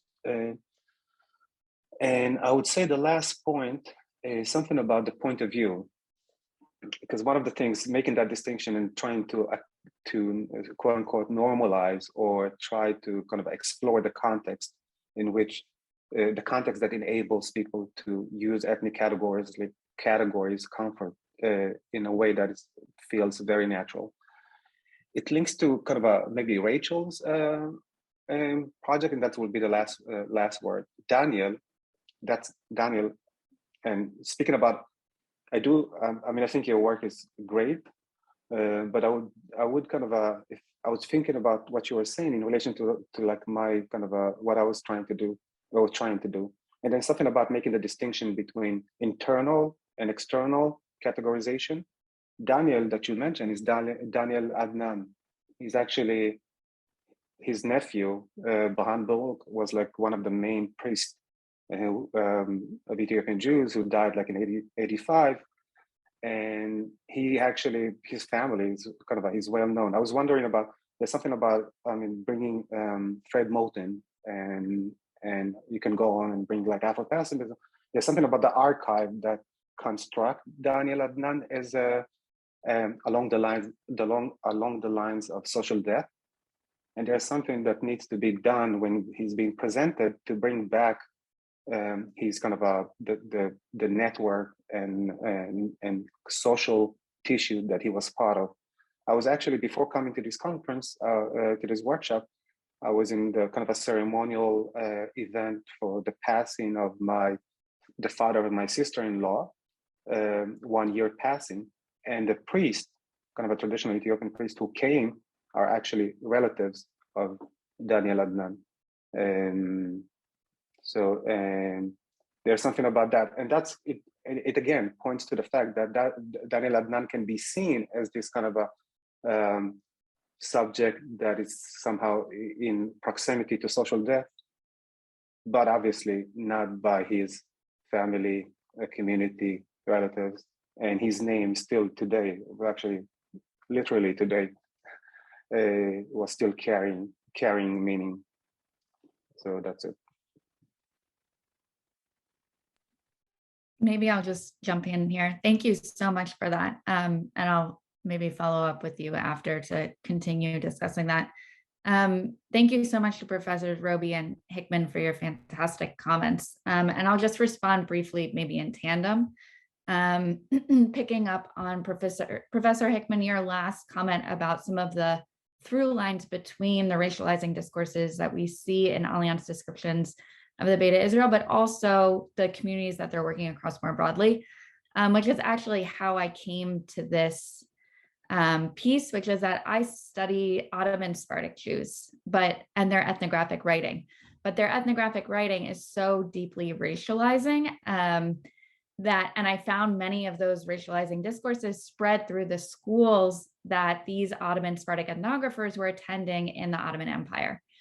So that brought me back to the Allianz and some of their earlier works. So what I find interesting is that these racializing discourses that come through in these ethnographies are already appearing in Allianz reports in the 1860s. And even before the Allianz is established in 1860 in sort of French Jewish intellectual discourse in the 1840s, 1850s already.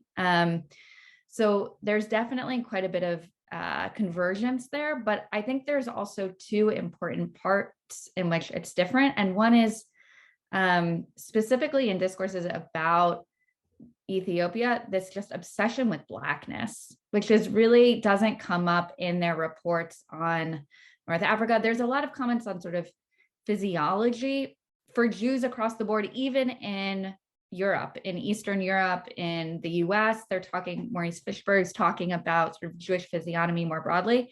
But this obsession with Blackness is really sort of these epistemological debates of like, where do you draw the lines of what it means to be Jewish? Can there be Black Jews? Which was very threatening, I think, to French Jews in the 1860s. And then the other piece of where it sort of diverges, and which I think is important less descriptively and more methodologically, is that much of the literature on the Alliance uses sort of a paradigm of Orientalism or difference, cultural difference, othering, otherness to describe the communities in which it's operating. And I think this helps us reframe the Alliance more broadly through the lens of race. And what I argue is that is not just, race is not just about Africa. It's not just about the Beta Israel, but it's about how they construct these communities in North Africa, in the Ottoman Empire and Iran more broadly. And that there are different analytic connections that we see between these discussions of Blackness and the Beta Israel, and also their work in many, many other communities. So just bringing us back to Professor Roby's comment that this sort of theorizing this relationship between these archives and our work in them as scholars, as historians, that I think is sort of what I'm hoping to be the major contribution of this work. So thank you both for your comments. Can I jump in? Thank you for your comments. I will answer it like without separation between your comments, because it's okay. So I will start with the question you, Professor Hickman, asked about the archives. So yeah, definitely state archives, but also private archives. And it's very diverse. Like, I think, some people kept things, some people didn't. But beside this, the state archives and the private archives, there is also an archive of Chezi Ovadia, which is very important figure that is also outside of the history of the State of Israel. Is a Yemenite Jew who immigrated from Eritrea, born and raised in Eritrea, and he speaks Ethiopian language, and he was the first person that some of the individuals that came during the 60s made contact with, and he turned into a very central figure in their struggle. Some of them talk about him as the first connection to politics, lobbying, bureaucracy, and all that. So he passed away, and his daughter established like a whole archive that is related to the work he did with the Ethiopian Jews during the 60s, 70s, and later on. So I think that there is no way to have a research without state archives and the Zionist archive as well. But I think that the thing is to treat the interviews and what people tell me as we treat to the documents in the archives, because we always have like this attitude to papers that it's more important, but in the end of the day, it's bureaucrats that wrote something, and most of 99% maybe are not there anyway, right? This is what the state want to tell us, or what the state didn't censored. So it's about like how much place I can give to the interviews and to the materials they give me. And also there is a story that I didn't have time to talk about. It's the kibbutzim. Many of these individuals entered kibbutzim somehow. It's still a mystery. And I'm working on some kibbutzim archive. The good thing in the kibbutzim that the archives are not really organized, and it's not censored as the state archives. It doesn't mean that I found anything special, but it's, you know, it's less complicated. So these are like, and many other archives. I'm using many other archives. It's a long list, but these are the main archives. You know, some archives are more important, some archives are less. About the relationship, both of you asked about the relationship between Israel and Ethiopia. So I think the main thing is that Israel, since the establishment, and more in the had this program. Actually, it's an American program that the State of Israel adopted to. It's the Periphery Alliance, which the State of Israel wanted to have connection with countries that are surrounded with Muslims, Muslim countries, but these countries are pro-West, and Christians, which it includes only 3 countries. It's Iran during this time, Turkey, and Ethiopia. So that was the context of Israel. And also we know that Israel did a lot of work on specifically not North Africa, not Muslim countries, but the new leadership that rose after the colonialism. So all the work of development, and Israel had a huge success in countries that are Christian and not Muslims, and it was part of the foreign affairs ministry strategy to connect with the local leadership. So Ethiopia was part of it, but also specifically as a Christian state surrounded by Muslim countries. So this is actually what I did in my MA, just to the work of courses from the Ministry of Foreign Affairs that bring people from Africa and Asia to study here, agriculture, education, any subject, but also, maybe I should say it in the beginning, the main thing that Israel invested in is the security forces in Ethiopia and generally in Africa, in the state I just mentioned, and the information. So there is a whole geopolitical context of Israel in Ethiopia and in Africa in general. So it's relevant, and like there are many interests that Ethiopian Jews are actually disturbing this relationship. We can see it as something like that as well.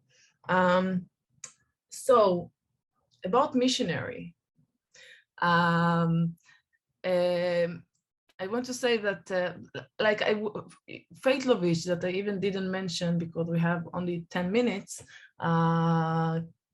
I consider to be the first Jewish missionary in the history of the Jewish people.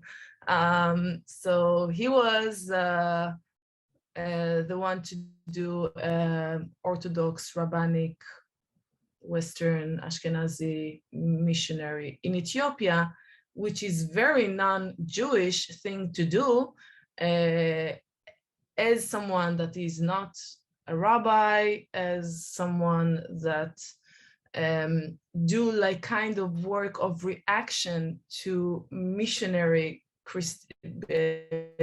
Protestant whites in Ethiopia. Like this is and many times what he did is it's really unbelievable. He looked for Ethiopians that converted to Christianity in order to turn them back to Judaism. So I'll wrap it up. Yeah, so I don't, can I have like 1 minute? I think I got a message here. So I think I must say about the citizenship regime. What I didn't have time to say is that the citizenship regime in Israel is always considered to be problematic because it's accepting only Jewish people, right? So I'm trying to say that the citizenship regime in Israel, it's not the only problem of the citizenship regime in Israel, but it prefer all the time white, even non-Jews citizens. So we can see it with the Mizrahi. They didn't have problem with citizenship, but we know they had like institutionalized racism toward them when they arrived to Israel. But we also see from the other side, from the white side, that the state of Israel managed to accept to the citizenship regime non-Jewish people that are Russian speakers, and even was able to change one of the most important laws in Israel, the law of return, in order to accept non-Jewish white Russian speakers. So in the academia, they don't talk about it. And I think that the Ethiopian case is very important to understand the complexity of the Israeli citizenship regime, not only in regard to non-Jews, Palestinians, asylum seekers. Yeah, okay, I will end here. Wonderful. Thank you. Thank you, guys. Thank you, Efrat and Adane, Dr. Rovi, Dr. Hickman, Rachel, and unfortunately, Brahim had to head out for an appointment with his son, but we thank him as well. And without further ado, we'll say goodbye for about an hour, and then our next panel will begin. It's on state violence and assimilation, and we hope to just continue these conversations throughout the conference and beyond. So thank you guys again so much, and yeah, have a thank you for organizing this. Fantastic. Yeah, thank you. Bye, everyone. Thank you. Everything was very interesting. Thank you all. Great. So welcome back, everyone, for the second panel of our symposium, Reimagining Sephardic Studies. I am truly so delighted and honored to be the MC for a very, very special collection of friends and colleagues today. Earlier this academic year, one of our two esteemed faculty respondents this afternoon, Professor Leer Sternfeld, was the recipient of a significant grant from the National Endowment for the Humanities to support research on Jewish life in the modern Middle East. The narrative we get from most history textbooks is that against the backdrop of global anti-Semitism and fascism, Zionism was the only reasonable political alternative for Jews living in the 20th century Middle East. Yet to unequivocally say that Jews experienced violence that prevented them to prosper in the Middle East, Professor Sternfeld points out, is misleading at best and harmful at worst. Indeed, the very same media outlets that criticized Professor Sternfeld's groundbreaking initiative as a 1619 project for Israel also happens to whitewash, as our second faculty respondent, Professor Shirin Sekhali, points out, the dispossession and attempted elimination of Arab Palestinians under Israeli military rule today. So how can we take seriously narratives of Jewish and other minority life in the modern Middle East, while also attending to the ways in which these narratives are appropriated in the interests of the very state violence that they narrate? The papers for this panel on state violence and assimilation tackle this timely and urgent question in different ways and across the modern Middle East, from Morocco all the way to Iran. I'm so excited to be moderating for our panelists, Nessie, Sophie, Neda, and Isa, as well as our respondents, Professor Sekhali and Professor Sternfeld. We're going to begin with Nessie Alteras, a dear friend and colleague of mine. You probably know Nessie as the prolific journalist and editor of La Meroz, a Sephardic publication based in Istanbul that publishes a wide array of topics in English, Turkish, and actually Ladino as well.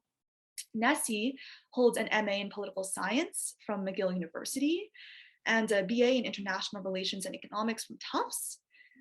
He's also conducted research on the failed Kurdish peace processes in Turkey, Iberian citizenship restitution to Jews of Turkey, and as well the memory of migration for the Jews of Bonn, which is actually going to be forthcoming in an issue of Jewish Social Studies.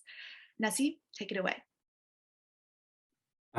Thank you so much. I'm happy to be here today. And today I'm joining you from Istanbul to talk about Avleramos.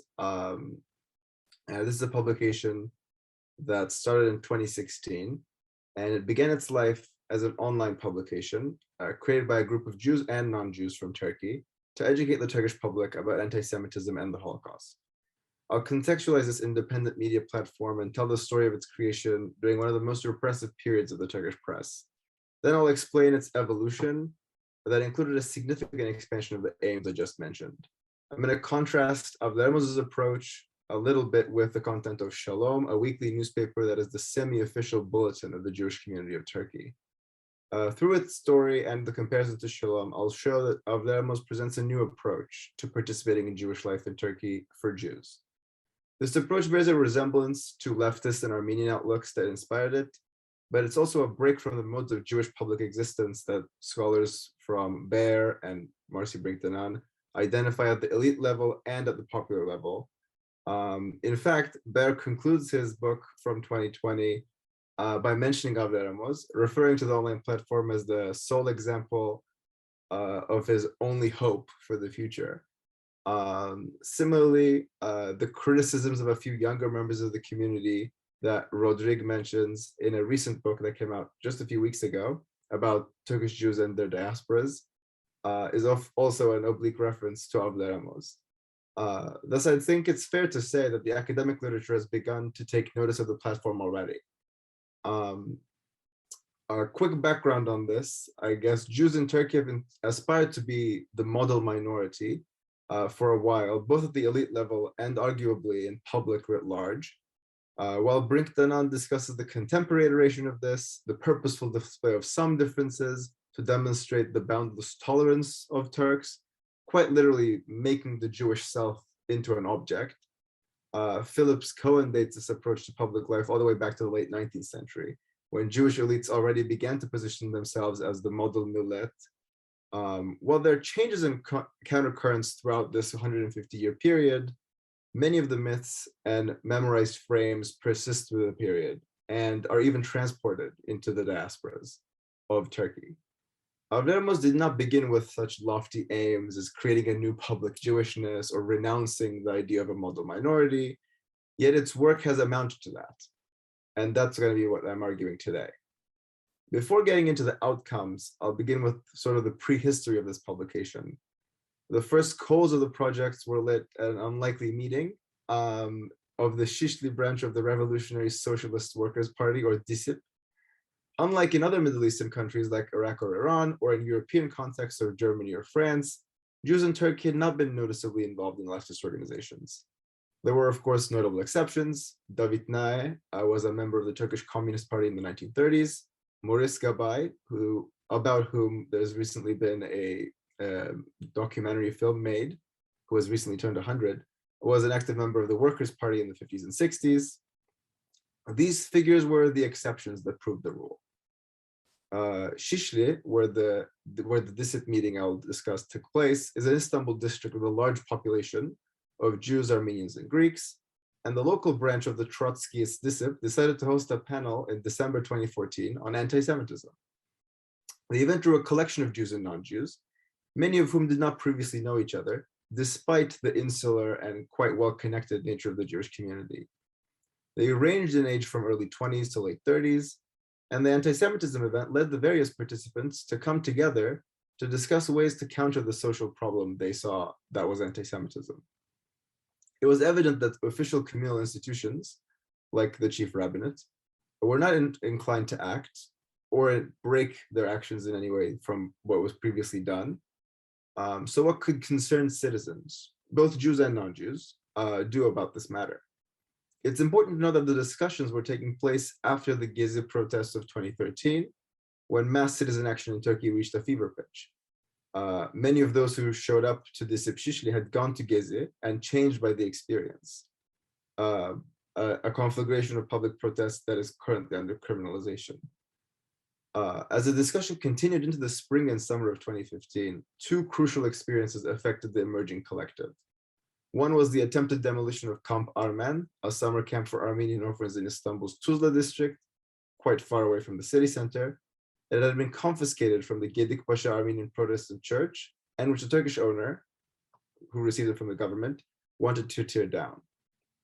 The Armenian activist collective Nor Zartong and the other civil initiative occupied the site and demanded its return to the community. Some Jews, including those that were engaged in discussions of anti-Semitism, went to support this demand. The property was recovered after a period of 175 days. The other major influence was the People's Democratic Party, which was a confluence of Kurdish, leftist, environmentalist, queer, and feminist groupings. It was above all the center for the Kurdish movement. This is beyond doubt. But it was different from the previous parties of the Kurdish movement, stretching back to the early 90s, in both structure and in tone. Without getting away from the main focus, the HDP was a rainbow coalition of others, Kurds chief among them, but also including many others. Forged under the influence of the Gezi protest of 2014, HDP became this new progressive force in Turkish politics.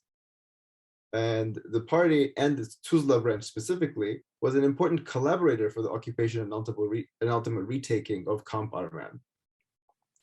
And in June 2015, HDP officially entered parliament as the third largest party with 13% of the vote, causing the ruling AK party to lose its majority. While the summer and autumn of 2015 was marked by violence and a redo election that returned the government's majority, the afterglow of the influences I discuss, both of Camp Armen and of the HDP crossing the threshold, continued for the discussion group and influenced their decision in February 2016 to bring Avleramos online. The name Avleramos, Ladino for let's talk, was chosen as a response to Callades, Ladino for quiet. Callades has been used as a refrain by Jews to silence other Jews, to keep quiet about their identity and their problems, not just at the communal level, but even at the family level. Callades was the dominant Jewish approach to public life, essentially throughout the history of the Republic. It was amended to allow for vocal praises of Turkey starting in the 1980s. Avleramos, of course, as we know, went in the radical other direction, writing about and publicizing every aspect and instance of anti-Semitism and the Jewish experience in Turkey. The goal of anti-Semitism education also extended to the Holocaust, which was not included in regular curricula. Avleramos volunteers translated many seminal texts from the US Holocaust Memorial and Museum into Turkish and wrote original pieces on critical points and of people from the Holocaust. One of the most important myths solidified by the public relations blitz that was the 1992 quincentennial celebrations, celebrating the arrival of Jews into the Ottoman Empire and also their displacement from Iberia, was that Jews in Turkey were and have always been safe and happy, that anti-Semitism was foreign to this country, and nothing bad had ever happened to Jews. Those professing this headline knew that it was not true. Having experienced anti-Semitism firsthand, a lot of the chief lobbyists and proselytizers of these ideas knew they were selling something that was not correct. They had one public mode and another hidden script. With the initial laser focus on anti-Semitism, Avleramos made the hidden script, the private life of Jews, public. At this stage, many of the Jewish writers used pseudonyms, though this slowly changed over time and real names became the norm. One important case of publicizing hidden memory is the wealth tax, or varlık, both in Turkish and in Ladino. That was applied between 1942 and 44. The discriminatory tax had dispossessed Jews and sent hundreds to work camps in eastern Turkey. Most of the deportees to the forced labor camps were Jews. Yet the Jewish community largely did not speak of the matter until quite recently, when the government began allowing for criticism for the one-party period. Yet even under these conditions, when official communal representatives or Shalom write about the wealth tax, it's as a one-off, a regrettable incident.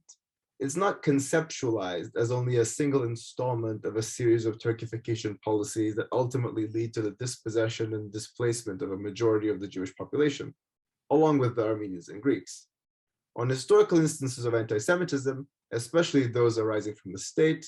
This is a novelty that Avleramos brings to the conversation. The Jews in Turkey were targeted by discriminatory policies in a systematic fashion throughout the country's history, often alongside Armenians and Greeks. And crucially, that these occurrences shape our present. The wealth tax dossier of Leramos is a testament to this approach. Such an approach automatically leads to a solidaristic idea of Jewishness. What do I mean by that? Once you conceptualize events like the Thrace pogrom of 1934, the wealth tax of the early 40s, the Istanbul pogrom of 1955, and others like these, as a larger project of Turkification, there is a connection to the other groups that have been afflicted by Turkification, both the other non-Muslims and the Kurds, the largest Muslim minority. And this outlook extends to various subjects. I'll go through a couple, but I'll start with the main one, I think, which is language. While virtually none of the writers of Avleramos speak Ladino, there was an interest in the language visibility from the beginning, as the name shows. And minority language rights had been a major issue of unity between Armenians and Kurds when building this sort of rainbow coalition that would become the HDP. So we see discussions of Judeo-Greek, Yiddish, Lishan, in addition to Ladino. And a similar pattern emerges about sexuality, a topic wholly avoided in Shalom. The archive is full of Holocaust education material as well, that includes discussions of the Holocaust or the mass killing of queer people by Nazis. The most recent January 27th commemorative panel held by Avleramos was in collaboration with Chaos GL, one of the main publications about by and for queer people in Turkey. This solidaristic approach was perhaps most taboo-breaking when it comes to the Armenian genocide, which Jewish and non-Jewish writers in Avleramos covered and continued to cover. And I'm not getting into details on this as we're getting to the end of the timing. And we see these sort of echoes throughout all these different topics. And as the examples will show, the bounds of fighting anti-Semitism and educating the public about Jews grow rapidly once you actually start practicing this aim. It's because the approach to Jewishness is espoused by the writers and editors of the site, both Jews and non-Jews, was solidaristic. So being Jewish in Turkey is to exist as an other, and the others are born through this shared status. Thus, the politicization of Jewish identity puts the demand for equal citizenship at the center for Jews and other others, thus creating these natural routes for solidarity. By engaging in solidarity with queers and Armenians, by including Jews with those branded troublemakers, Avleramos became a digital space for intergroup debate and the ruffling of communal feathers. And I'll stop there. Thank you. Fabulous. Thank you so much, Nessie. Love hearing more about ruffling feathers. So it's my real pleasure to introduce our second speaker, Sophie Levy. Sophie is another emerging scholar, activist, artist. She's an editor, she's a writer, she's a painter. She's also the founder and co-editor-in-chief of Zaman Collective, which is an online literary and arts platform for Mizrahi Jewish history, cultures, and also current affairs. She holds a BA in art history and visual arts, as well as in Jewish studies from Barnard College over at Columbia. And she also recently joined the Center for the Art of Translation as a communications assistant. And her paper is entitled A Lily in a Salt Marsh of Bigotry, Conceptions of National Belonging and Homeland in Habib Levy's Comprehensive History of the Jews of Iran. Go ahead. Thank you for the lovely introduction.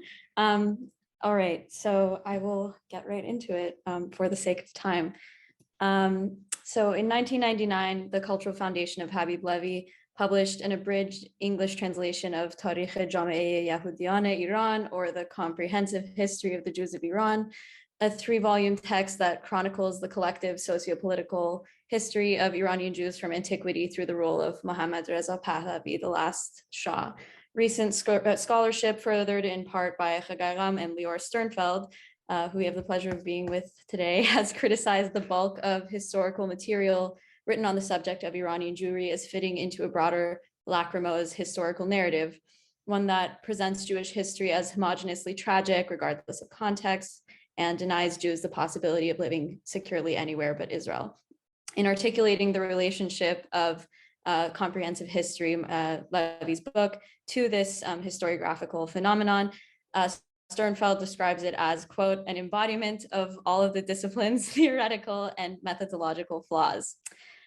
So comprehensive history was written in Tehran by my great-grandfather, Habib Levy, during the 1950s, a time when Iranian Jews were in a rare position relative to other Middle Eastern Jewish communities, many of whom had already left or fled by force or voluntarily from their homes in the years surrounding the establishment of the State of Israel in 1948.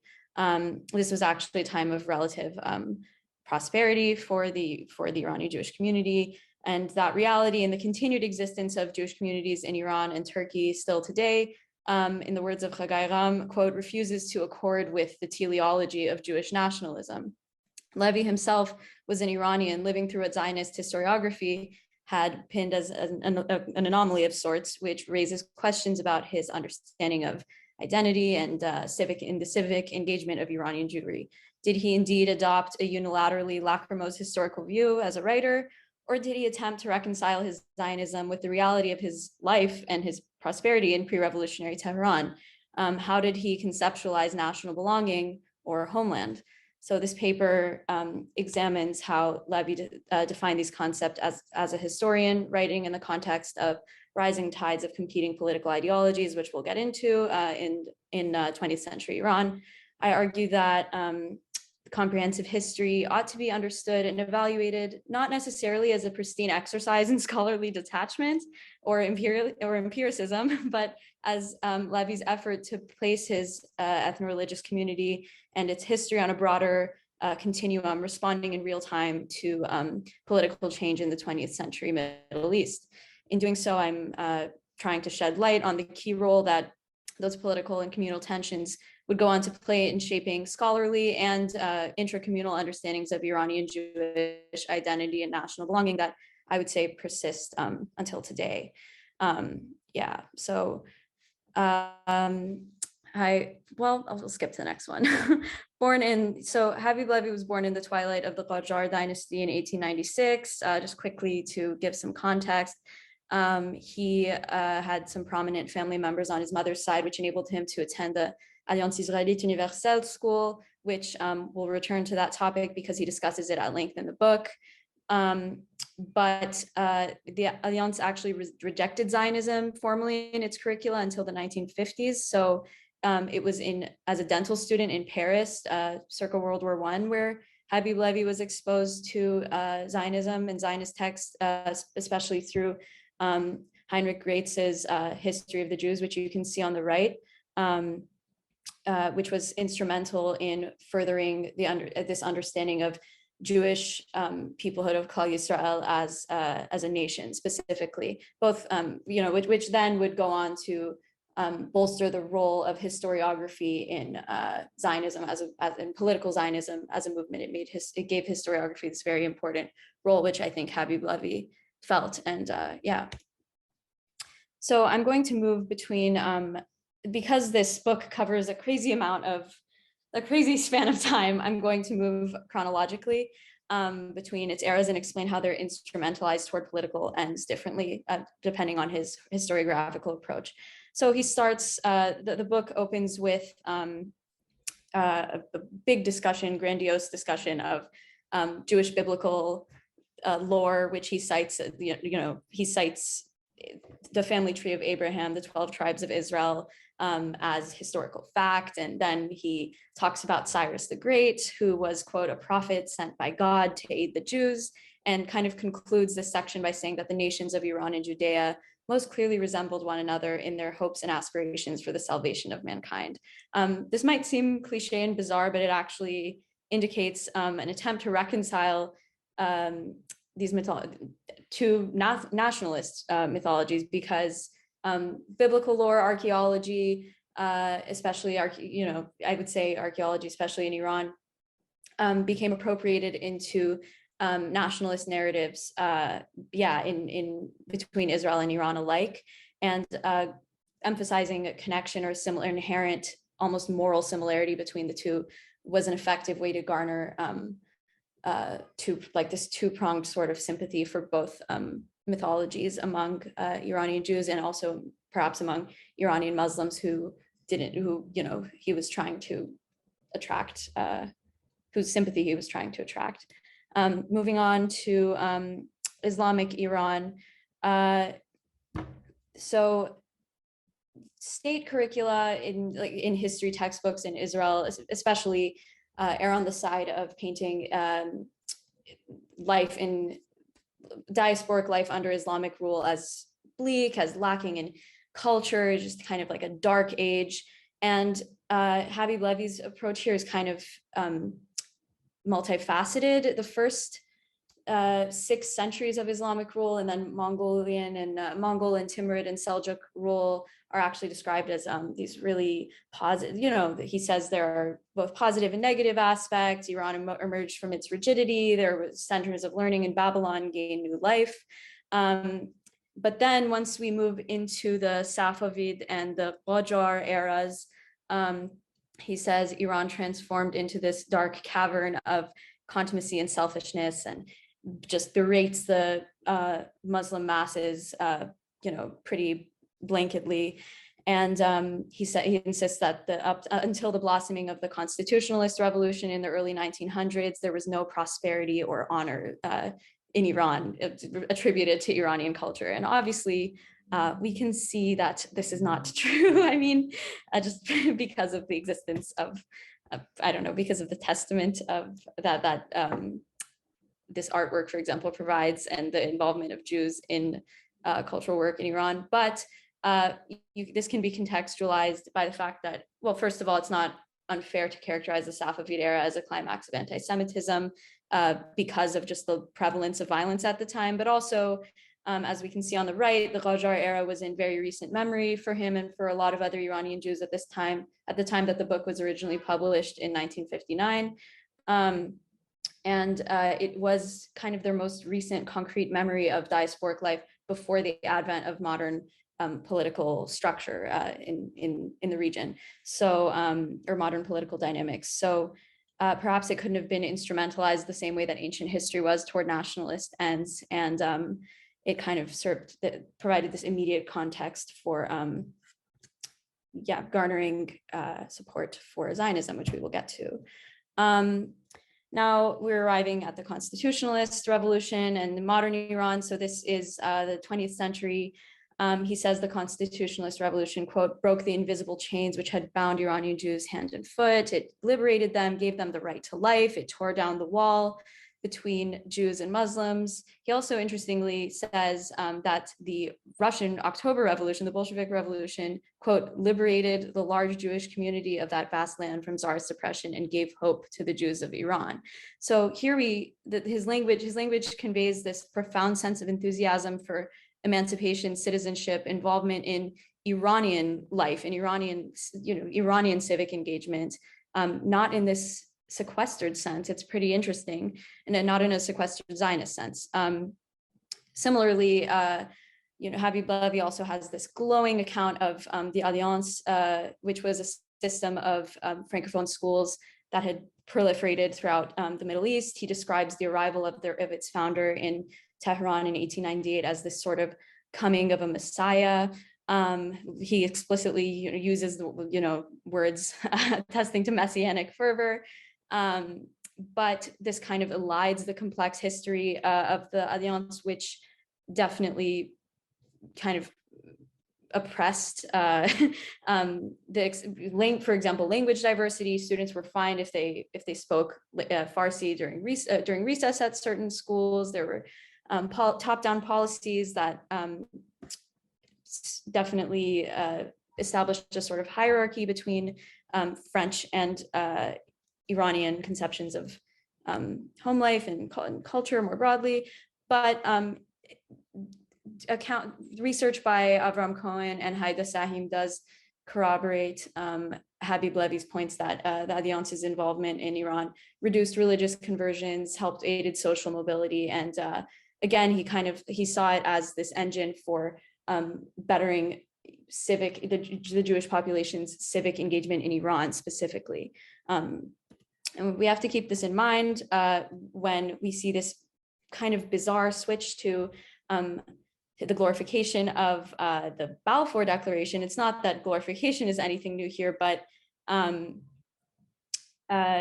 he says that hearts were pounding for Jerusalem, all as in the entire Iranian Jewish population needed to prepare for an exit, all needed to learn Hebrew to live in the Holy Land. So here we have this quintessential evocation of he evokes these quintessential tropes of Zionist historiography. He paints resettlement in Israel as the apex of all Jewish history.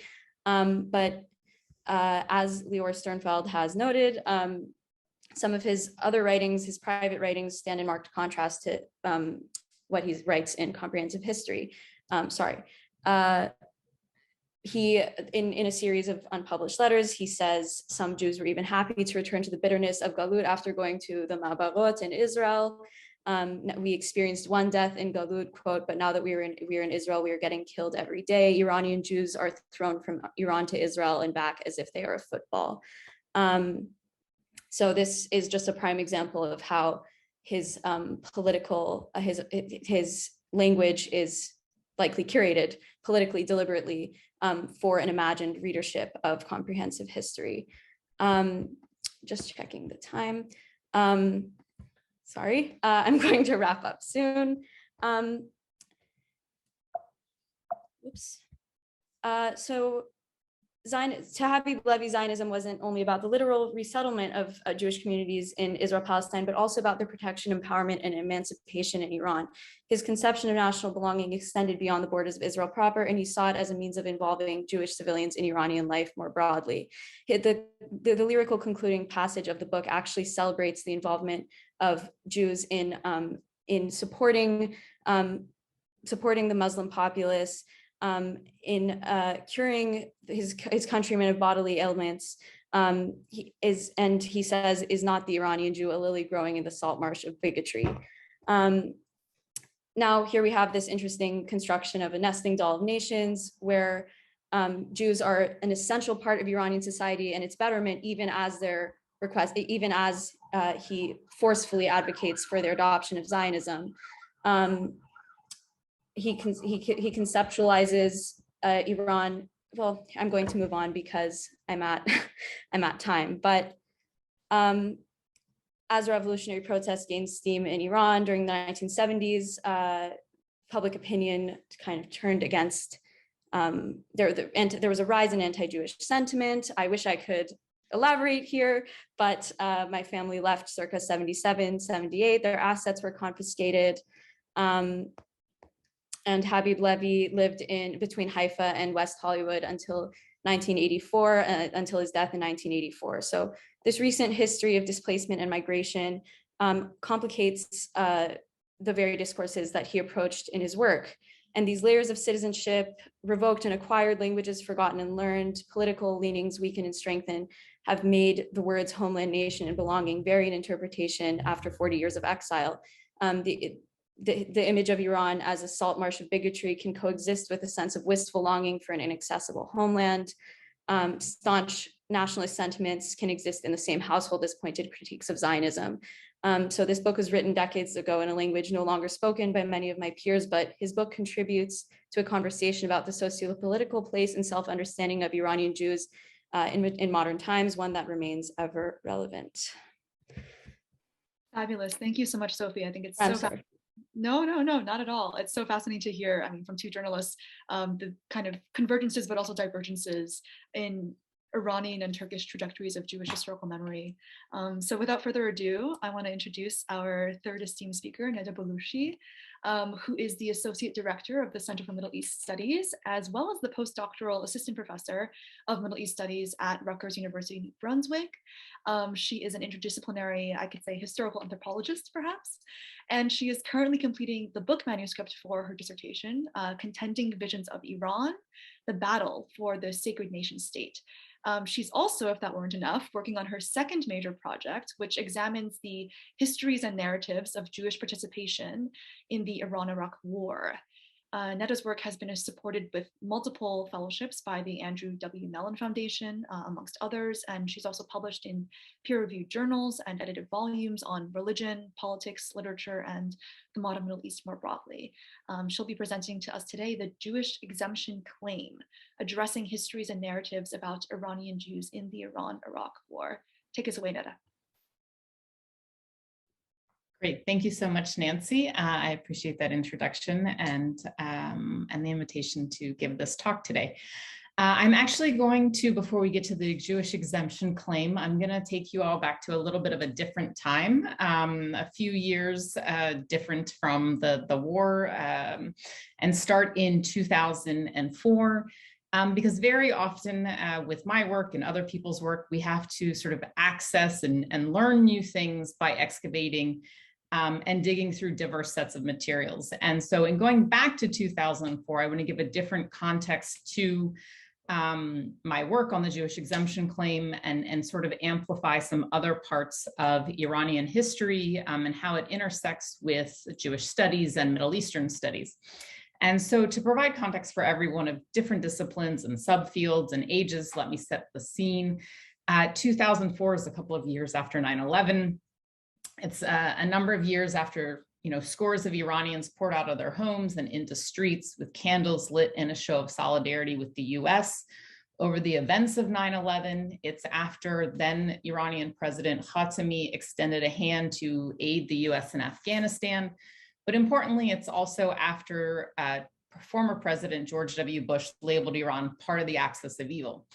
And pivotally for sort of the story I'm going to tell is that 2004 is also after the invasion of Iraq, when conversations in the United States and particularly Washington, D.C. sort of centered around the possibility of an American invasion of Iran. And so importantly, or sort of ironically, 2004 was also a year that the Khatami administration allowed a lot of Americans to visit Iran. And there were two sides, if not more, to being an American in Tehran. First, and unsurprisingly for those who know Iran, was the sheer hospitality and welcoming attitude of Iranians, who spoke to random Americans standing on the side of the street, invited them into their homes, took them on tours of their city. And then the other side that I'm going to talk about really quickly is the sort of angry side about this potential invasion of Iran and how certain Americans would, in essence, be sort of the whipping post or the stand-in for the US government or the American president. And a lot of lecturing and yelling was accompanied largely about the hypocrisy and unwise decisions of the US government. And some of the strongest defenses of Iran came from leftists who had returned to Iran from Europe and other places. And in talking about and in making their arguments against an invasion of Iran in 2004, these leftists often refer to their participation in the Iran-Iraq War decades prior. And that war was from 1980 to 1988. And so as part of sort of this lecturing, this yelling, this defense of Iran, you would hear from leftists, "Magar ma nabudim, magar ma fedakari nakardim," which basically translates to, "Were we not there? Did we not sacrifice?" And so to be kind of clear about why I've given and started this way is that it gives us an entryway to talk about the Iran-Iraq War in a different way. And importantly, when we look at leftists who talk about their participation in the Iran-Iraq War, there isn't really sort of discussions of theories, of internationalism, of their ideologies, of their failures in the revolution, but really that they were struggling for Iran and the people. And importantly, this is part of sort of the non-Shia communities, right? The non-discourse on cultures of martyrdom, or Shiites and Shiism.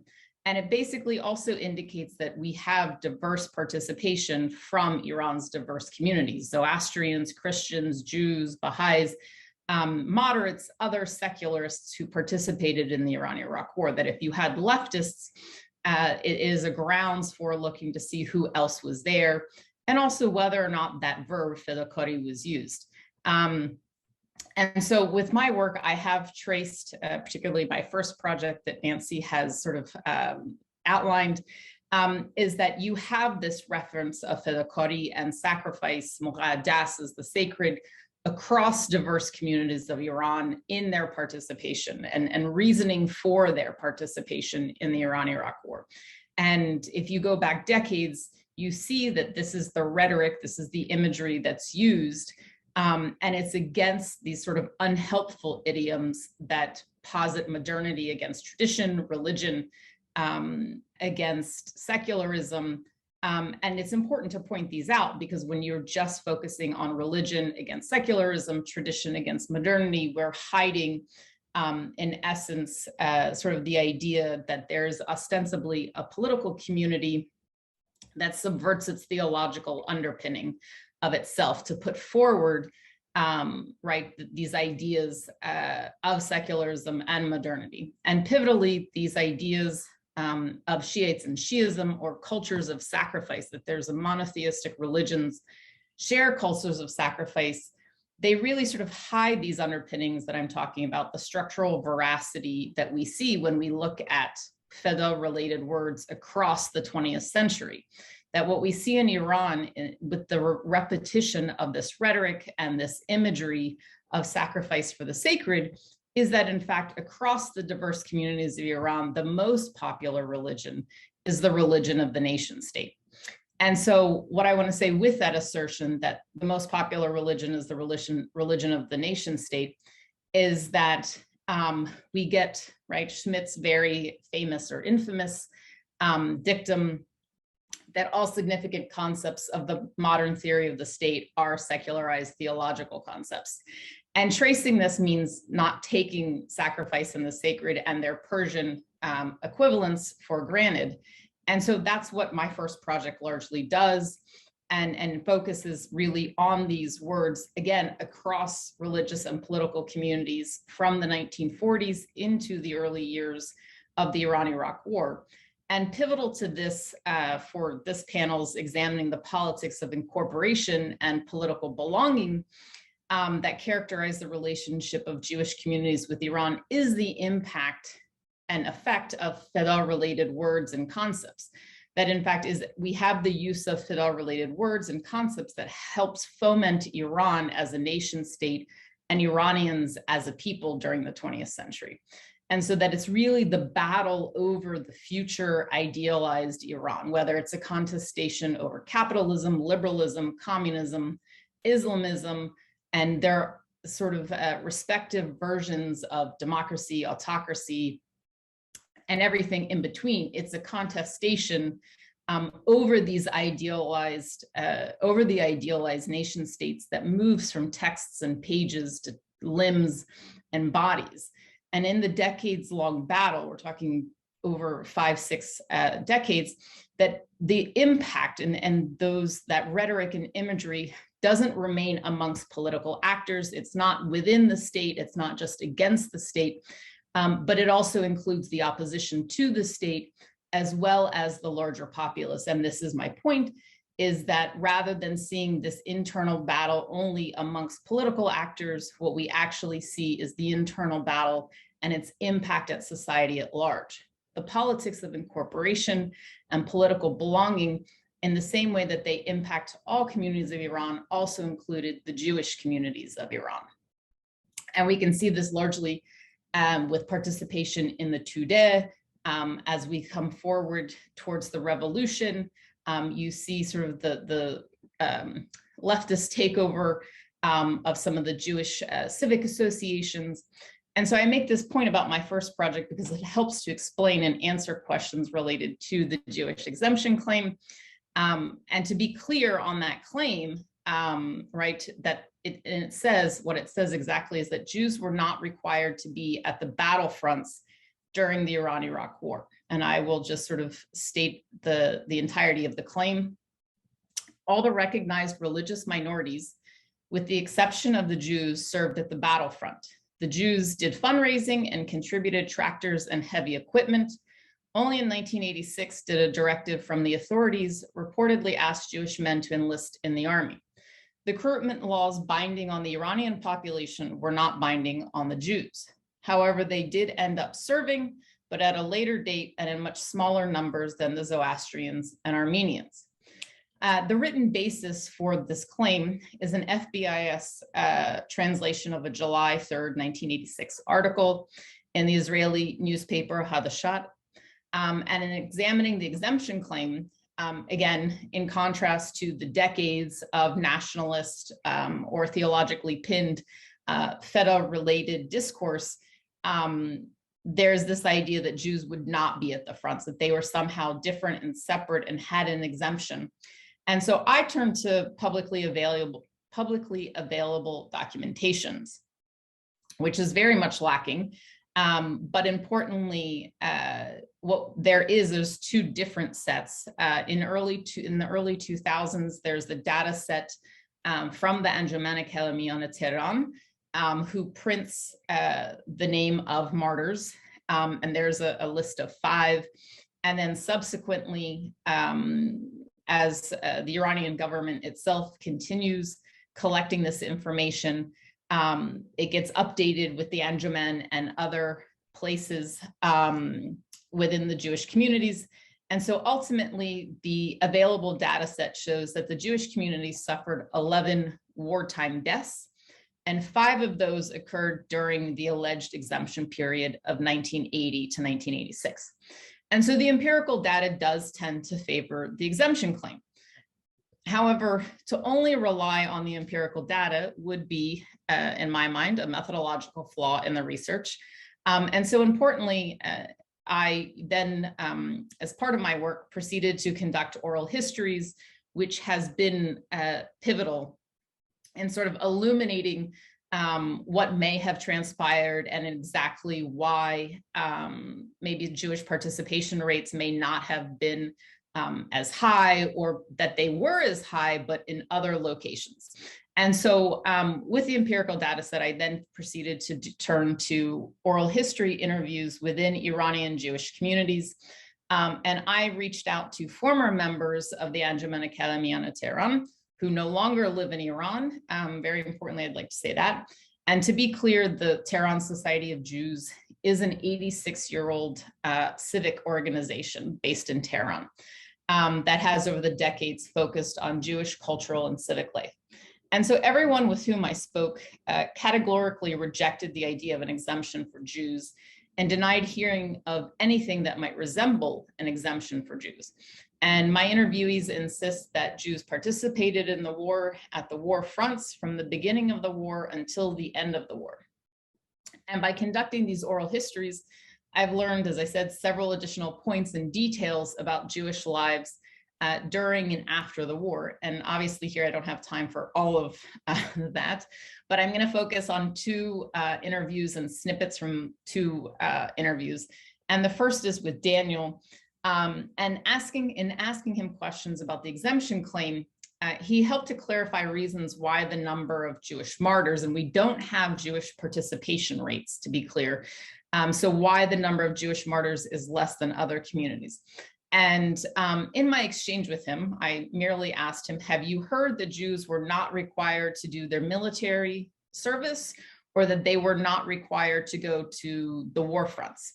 And he said, no, everyone had to do their sarbazi, everybody had to be they had to go where they were told to go. And Jews may not have been on the very front lines, but everybody served.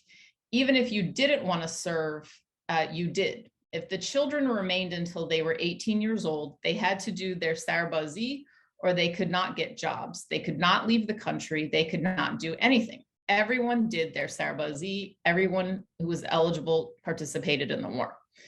My question to him was, by saying that Jews were not in the first lines of the front, what do you mean? And he said, if you look, 90% of our kids, even in the US, are educated and with degrees.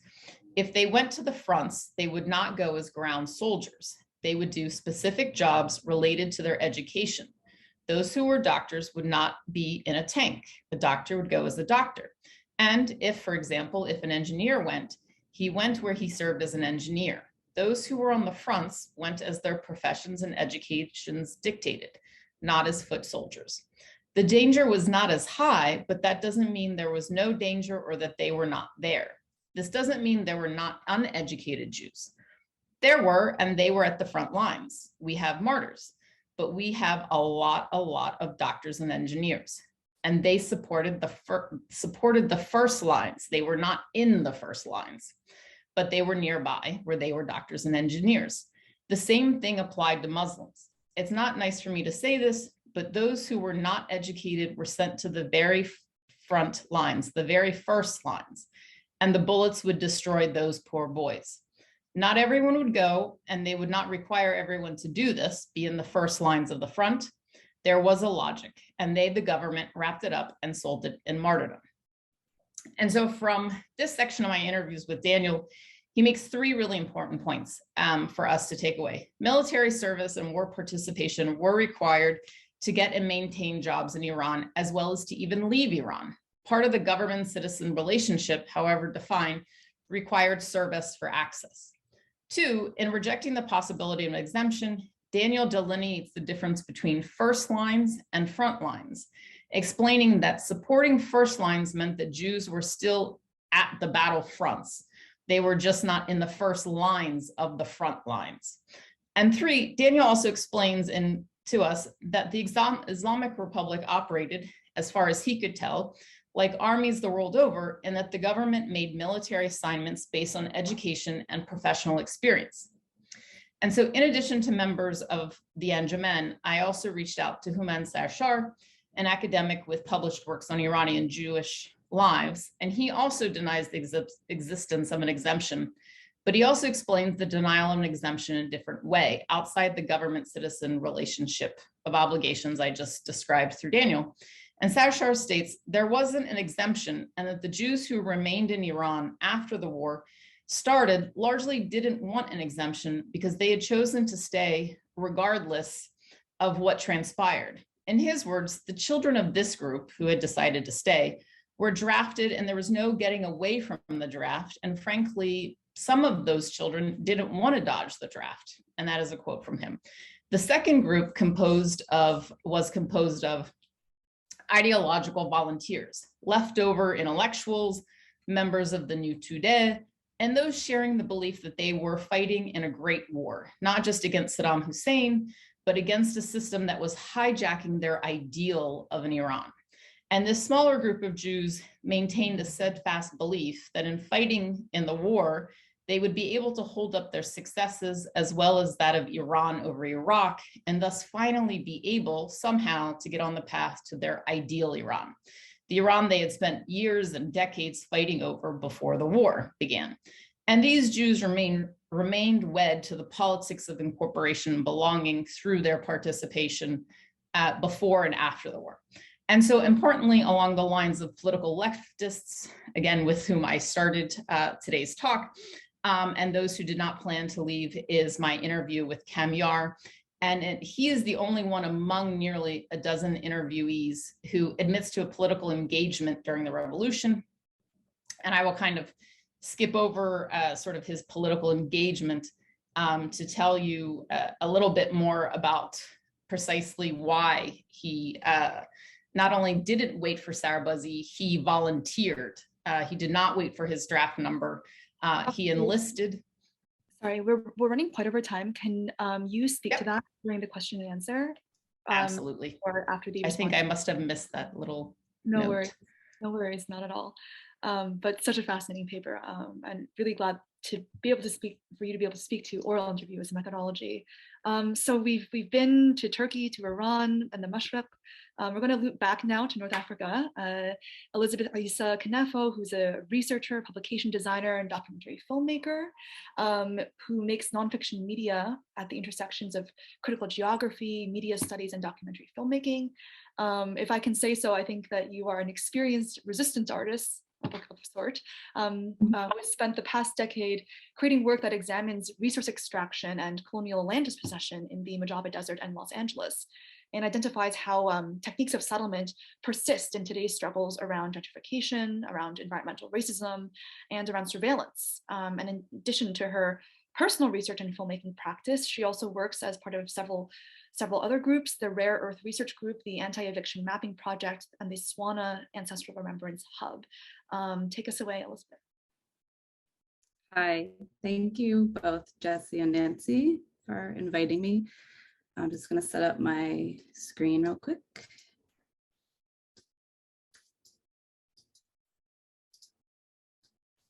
Okay.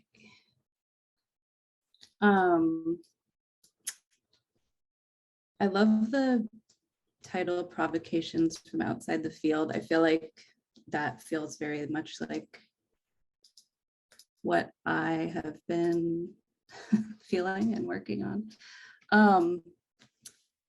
My research kind of starts from a very basic place of wanting to understand my Moroccan family's history and why there's such a dearth of any kind of information or stories about identity outside of French, or a kind of like what feels to me like a very like Zionist influenced white European identity. When my family had been in Morocco for many thousands of years, and I'm the first generation to live outside of Morocco fully. And just basic questions too, like where are the stories of any Moroccan Jewish peer or relative or just someone you knew about who had some kind of solidarity with Palestinians. And so that's sort of like the prompts that I've been feeling in leading into this research. So in this presentation, I'm going to discuss the process of countering French and Zionist erasure of Arab and Amazigh Jewish identity and history in Morocco, in an attempt to assemble a trans-Maghrebi diasporic cultural geography and history. I'm at the beginning of this project and have been exploring personal archives and conducting oral histories with friends and family members. I'm a nonfiction media maker, and my earlier work with geography and film has focused on mineral extraction as a colonial technique, ideological and material, of land dispossession in the California desert. I'm now focusing on Morocco, specifically researching the ideologies and techniques that created the migration and cultural dispossession of Moroccan Jews between the early 1900s and the 1960s. Studying this also involves my own family history. I'm working through geographic methodologies, archival and media studies, as well as autoethnography. My main interests right now are the ways French, Spanish, and Zionist colonial methods are used in contemporary culture, as well as in the presentation of salvage Moroccan Jewish culture to produce a Zionist Maghrebi identity.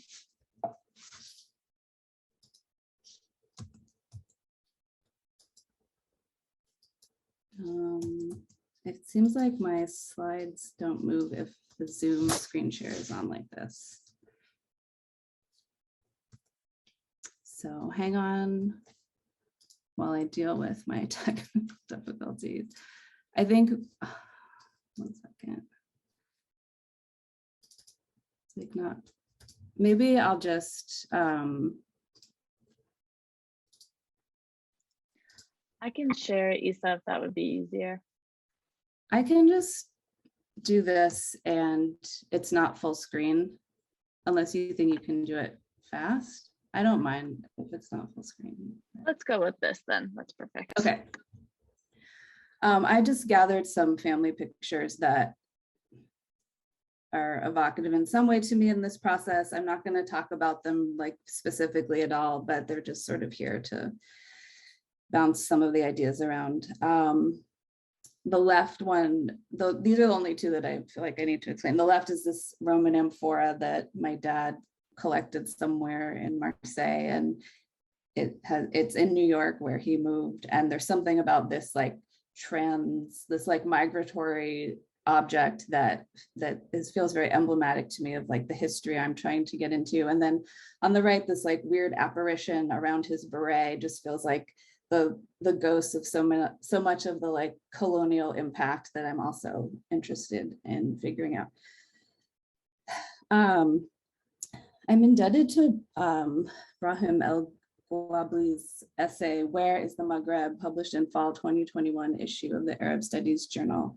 This essay has been fundamental in grounding my thinking around the links between geographic terminologies and produced or implied subjectivities.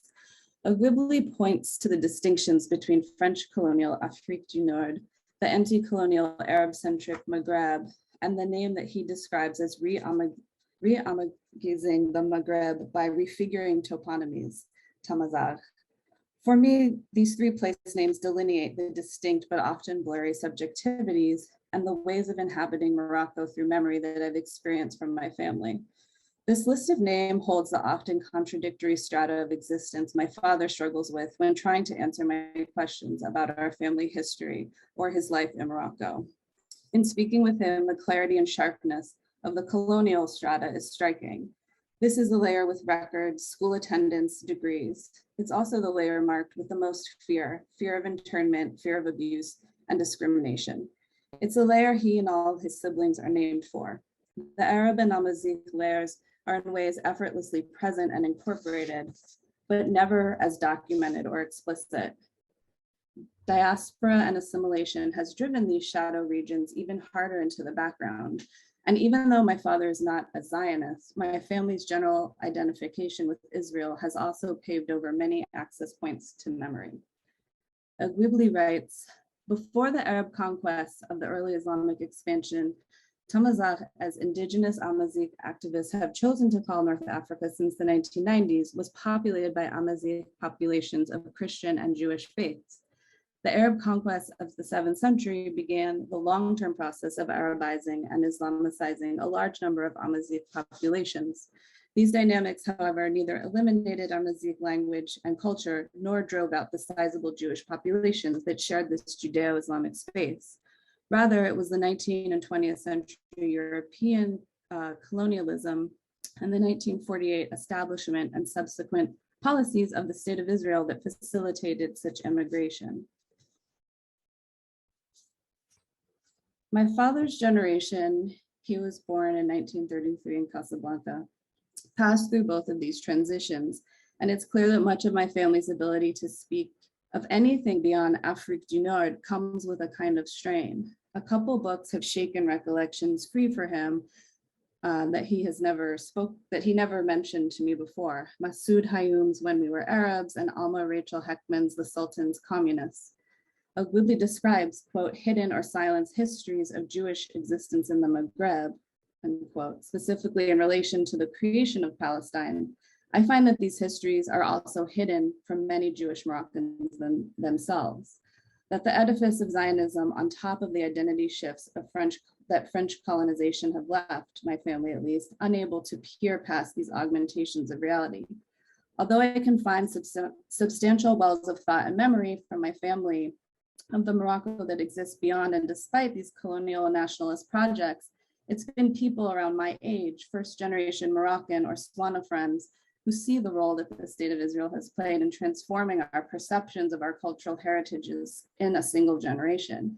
These friends are specifically reaching to reclaim pieces of their Arab and Amazigh identities and don't see them as contradictory or even less relevant than being Jewish. For all of us with families that took many disparate routes after leaving Morocco, confronting or dismantling Zionism is not in our family's understanding of a Moroccan Jewish heritage. That is something we've had to locate elsewhere. I do this because I believe these histories are recoverable as well as fundamental in our refusals to perpetuate settler and colonial projects. Afrique du Nord. My father is called the French name George. He attends the schools established by the French government and the Alliance Israélite in Casablanca. He went on to university in Toulouse, after which he moved back to Casablanca to become an architect. In 1962, he immigrated to Queens, New York. He consistently recounts that the French separated the Jewish from Arab populations in order to concentrate the power of the French. He is fundamentally conflicted about his identity, often forming a violent clash, though both the affinity and liability of his Jewish identity keeps it firmly at the center.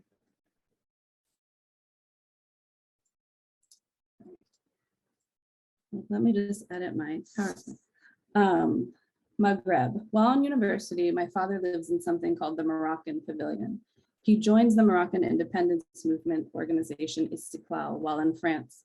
He describes being part of violent protests for independence while in France and describes being against colonization, but reveres Morocco's king, as so many Moroccan Jews do. He describes himself as anti-colonial, but doesn't see the contradiction in supporting Israel. When I push, he admits the way Israel exists is a, quote, terrible, terrible thing. Talmazad. My father describes our history in Morocco as one that is deeply integrated with the Amazigh people, as well as Muslim Moroccans. He describes an Amazigh celebration he and his mother go to when he is very young. He speaks of the history of Jewish Amazigh on my grandmother's side of the family, but this remains vague. The vagueness feels instructive and compelling. My dad has said that my grandmother's family, the Amars, were in Morocco since the destruction of the temple around 70 CE.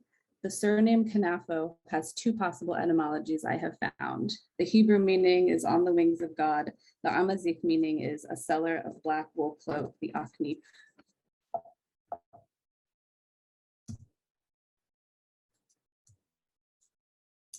It's taken a lifetime to begin to learn how my family transitioned away from thousands of years of Amazigh and Arab Moroccan heritage into French culture and language and assimilation into European American whiteness. I've scratched the surface of this history via unintended artifacts. One important find has been a film laying around in my parents' apartment called Roots of Exile, a Moroccan Jewish odyssey. This film became a very important resource for myself and other first-generation Moroccan friends, a kind of first date. I'm gonna skip for time. The cover has a black and white photograph of a woman and a man, some boys one sitting on top of a burro, all noticeable to me in traditional Moroccan clothing, reminding me that all the photos I've seen of my Moroccan family are in European clothing. This unannounced transition has always felt more profound than anyone in my family ever seemed interested in acknowledging. The film created a surrogate family history for me. Some movements and phenomenon I've been searching for, laid out with satisfying clarity, including several revealing scenes about the abuses and deceits Israel employed to lure and weaponize the presence of Maghrebi Jews. Growing up, my extended Moroccan family in Queens held tightly to Moroccan culture, but never offered too much explicit information. Instead, the tight sociability gave a kind of subliminal cultural knowledge through food, sound, and a sense of deeply bonded survival, a kind of protection. My father taught me French, not Darija. If we left the US, it was to a strange approximation of a homeland, not Casablanca or Essaouira, but Montpellier or Marseille, where he cursed the French as much as anything else. When I would ask why we wouldn't go to his real home, he usually answered that too much had changed. Do I have time to keep going? You're actually at time right now, so if you could wrap up, that'd be great. Okay, real quick. I am looking to learn the granular and larger cultural ways French, Spanish, and eventually Zionist projects intervened in this long history and culture to produce the new identity and social subject of white Jewish settler, conforming to European norms rooted in many oppressive and violent othering strategies, including anti-Semitism. The pressure to assimilate in order to survive threats of state violence is information that we carry before words or analysis can offer a narrative to comprehend. Looking at pictures of my young father in Casablanca in the 40s and 50s, the information streams in, information I can't immediately account for, but I always come back to the clothes. Recently, I asked my father, George, who was 88, why he thought our family left Casablanca. He replied that he thought maybe they were ashamed for becoming so French. After Moroccan independence, there was a guilt and impossibility of returning to the more fluid and layered identities they had encompassed before so much French assimilation and separations from Arab and Amazigh pieces of their previous communities and identities. This was a notable moment in our conversations about Morocco, where he describes this guilt and how losing his place culturally led to losing it geographically.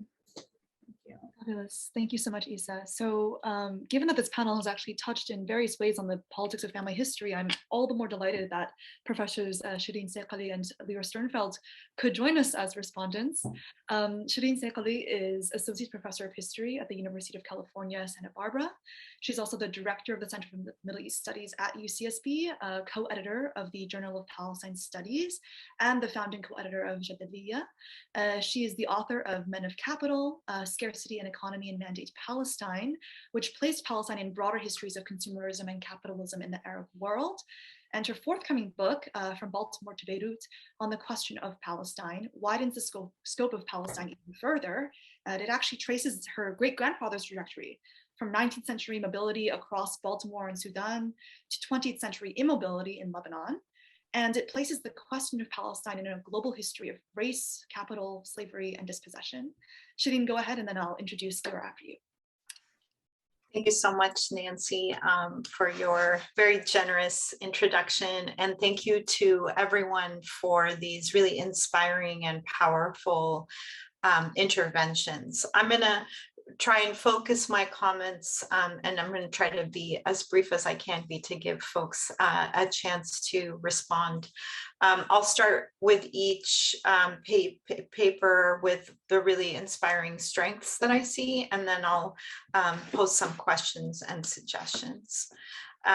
So Nessie, I really enjoyed this kind of wonderful conversation that you're offering to us about the question of Jewish politics, identity, and belonging in Turkey. I really loved the framing of speech versus silence, and I think that the invitation to speak as opposed to staying quiet is a really wonderful kind of framing device that you might think of from the outset as you continue working on the piece.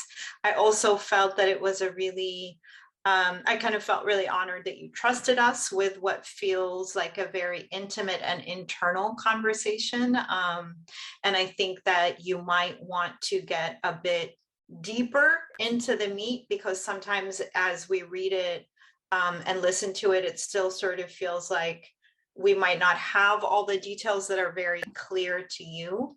And I think describing some of that, particularly your role in the debates between Avle Ramos and Shalom, might be very interesting, right? I think that and this is a comment that I'm going to give to a couple of the wonderful speakers today. I feel like the blanket kind of description and category of anti-Semitism needs historicization and unpacking and detailing throughout. That's not to say that it's not there, but it isn't a category that functions across space and time in exactly the same ways. And I think all of you have really interesting stories that need that actually can teach us a great deal about xenophobia, Judeophobia, its relationship to the nation state, how it's shifting into a kind of racialized 19th and 20th century phenomenon, but that needs more attention, and it needs to be in conversation with kind of broader debates in Jewish studies, Middle East studies, Black studies, and so on. I was really moved also by your discussion of a kind of model millet and then a model minority, although the relationship between those two things, I think, again, deserve a little bit more attention and a little bit more care. I was also very fascinated by what you describe as the disconnect between Jewish people in Turkey and leftist movements, and the term that you call solidaristic with Armenians and the Kurdish People's Democratic Party. I'm not so convinced that this is as new as you make it out to be. And I would urge generally disaggregating the categories of Jewish people in Turkey as multiple, dynamic, and historically constituted. And so I think that you can give us a sense here, like when you talk about sort of staying quiet as a dominant Jewish approach to public life, but I would always keep in mind that what looks to us like consensus historically was always something debated over and fought over. So there are always people's smaller stories that we might not have access to that actually might give you more tools to write your very powerful and important story. Sophie, I was incredibly moved by your piece. I think you give us a very firsthand look, and again, in a very intimate story that requires a great deal of bravery and trust to weave. I think the story really flourishes towards the end when we see Habib and Zulaikha between Haifa and West Hollywood as fully three-dimensional people, and not only in conversation with the scholars of the field, but with you and your family. I think staying in and close to those details and weaving them in the broader narrative will allow us to understand more about your great-grandfather.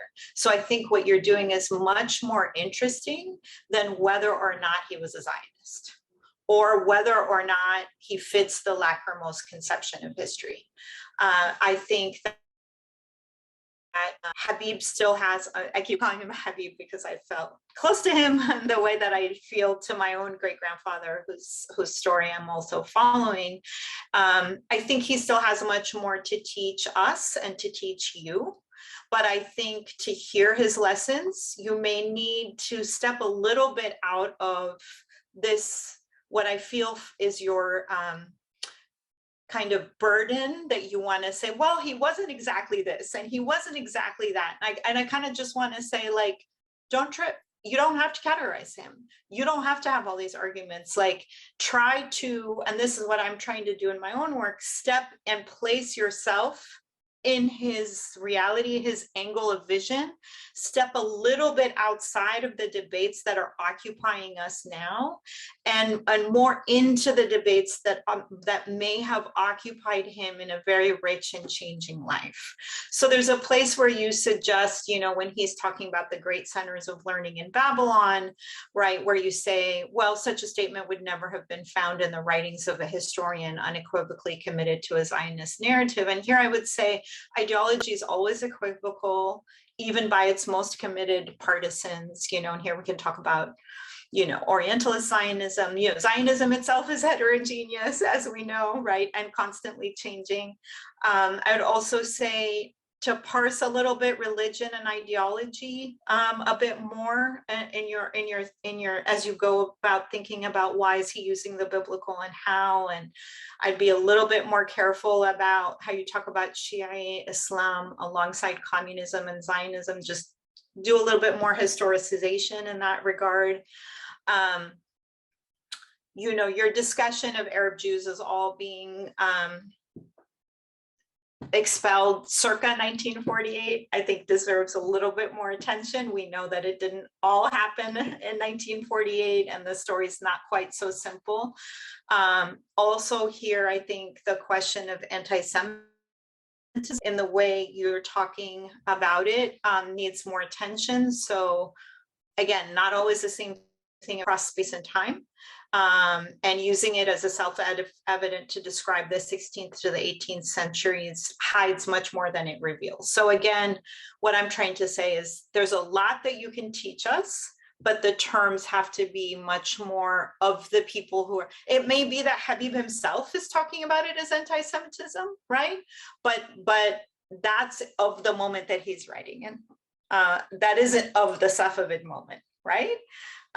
So again, I can't wait, and I do hope you pursue a PhD if you know that is something that you're interested in. And I do hope that, you know, and I hope this for everyone on this panel, you know, that you engage the Middle East studies, archival studies, all the work that you're in deep conversation with, that you have so much to contribute to. Nada, I found your work incredibly powerful in terms of the possibilities on what it has in terms of contributions to give us about war, martyrdom, archives, silences, oral history, the front line versus the first line, the educated versus the uneducated. I do think again here that it is way more important and rich than the evidentiary claims that I feel sometimes you're confined to. Was there an exceptional claim or not? I just feel like you're doing something much more interesting than that, right? The kind of recovery that you're doing with oral history, with the way that you map out the only place that we find the names of these martyrs, and it's digitized, and how is that accessible to you? It's just the archival story is so fascinating.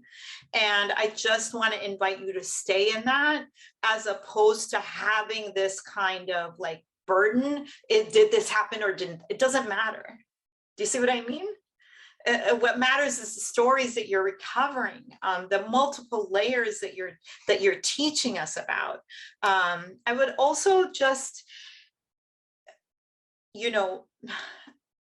ask, in the paper you talk about Saddam Hussein's Iraq, and that kind of made me anxious, because you're talking about a war that was so devastating for both the Iranians and the Iraqis, and I feel like there's space here to get at that, right? Because you're recovering people who were martyred, or this culture of martyrdom, or I'm at 10 minutes. Okay, sorry. Can I have just 2 more minutes? 2 more minutes.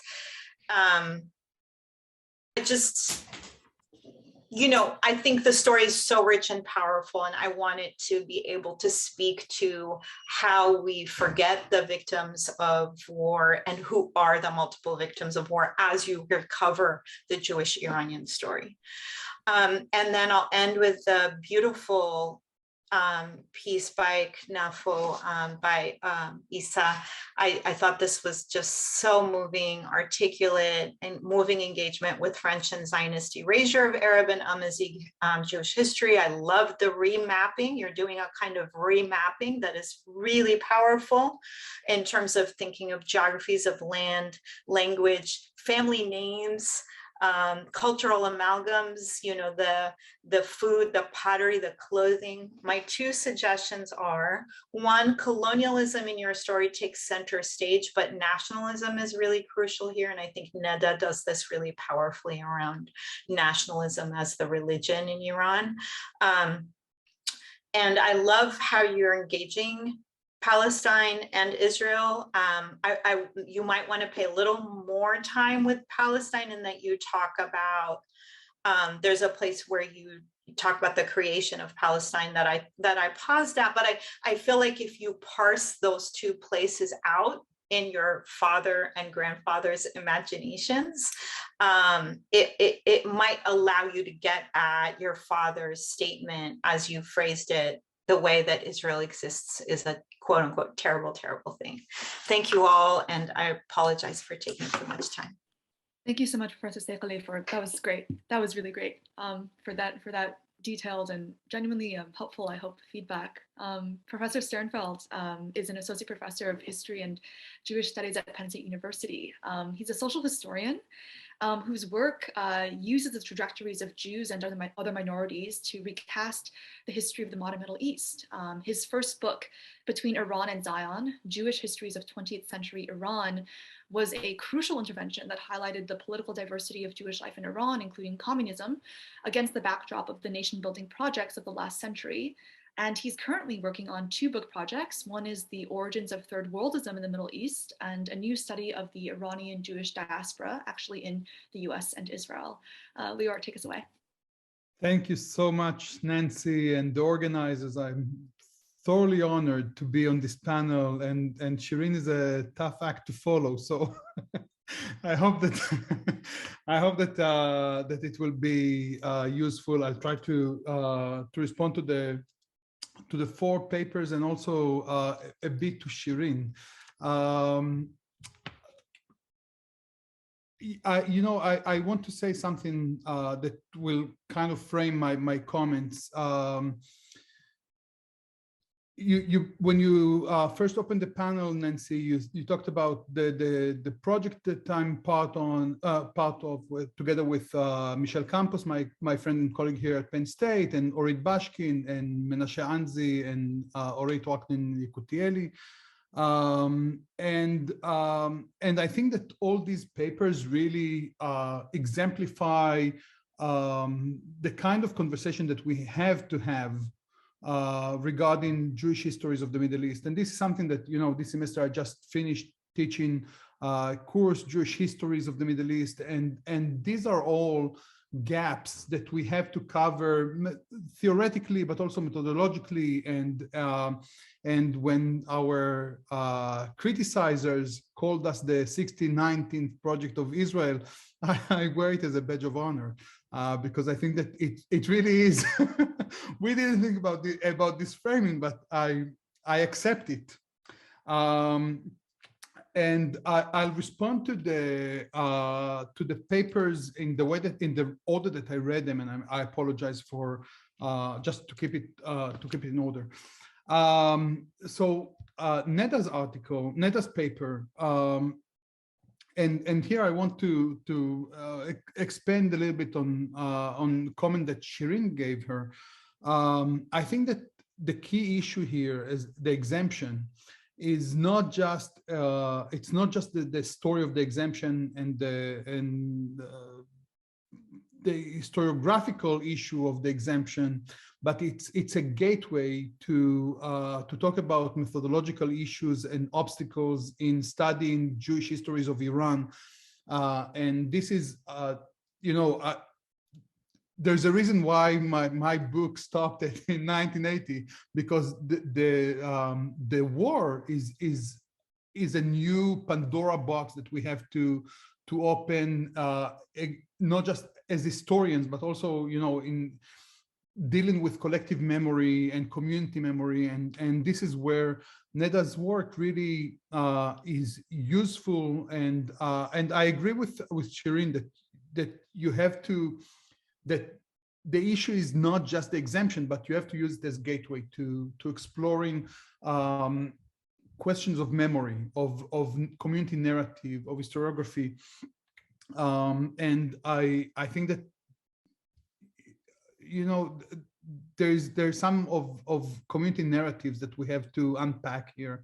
And I think that that the lens of, or the prism of the war is very useful in recreating, reconstructing the narratives of the community in Iran after the revolution, and the reason why the community overwhelmingly left during the 1980s and 1990s. And I think that this is something that you can use in building your narrative. You talk about here I want to say that you identified one of the key issues in your paper, Neda. You talk about how Jews did not write enough, and so we don't have accounts like in the Zoroastrian case or the Armenian case, that they left memoirs, they left community books on the war, and we have to collect those pieces of evidence from interviews with Siamak Moreseda, for example, that was the member of the parliament, but also he was in the front line, and memoirs that talk about the war in the background of their stories. But I think that this is extremely important episode of Iranian Jewish history, and you know that I love this work, and you know that I support it greatly. Now, Sophie, one of the things that I enjoyed writing the most was my introduction, where I talk about Habib Levy, and here Sophie has done something that I think is incredibly important, and this is turning Habib Levy from historian of the Iranian Jewish community into a piece of history of Iranian Jewish community.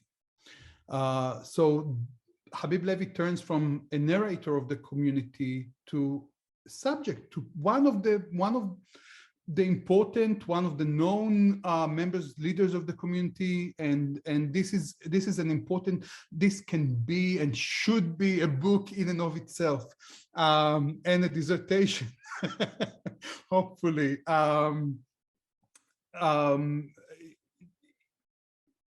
There's so much to unpack here, to dismantle in Habib Levy's story, the official narratives that he produced versus the private writings, be it in reports to the Jewish agency in Jerusalem or to Ben-Zvi, President Ben-Zvi, and to family members, and this is exactly the tension that we have to follow in, and it can help us, identify so many concepts, like what does it mean to be a Jewish Iranian nationalist, or what does it mean, or even, and this is something that I've been going on for, and this is part of also the project, the collaborative project that we're doing. What does it mean? Zionism, as Shirin also said, Zionism is not monolith, right? And Habib Levy is one of the best examples to follow it, because he wrote a lot, because he has many different types of writings.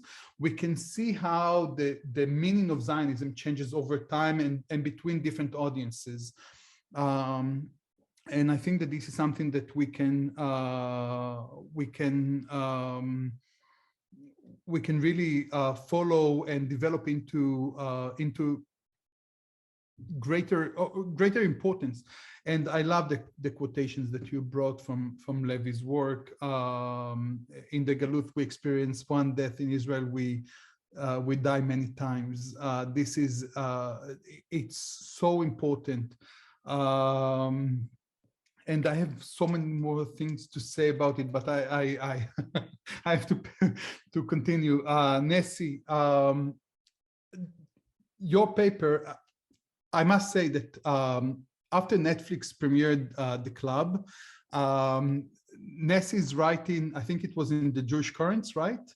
An article on The Club, which just was illuminating, and it's not so much related to your paper today, but I think that it is in a way, because in the field of Jewish history, Jewish studies, and Middle Eastern studies, Turkish Jewish history pretty much ended with the establishment of the Republic, and there's very few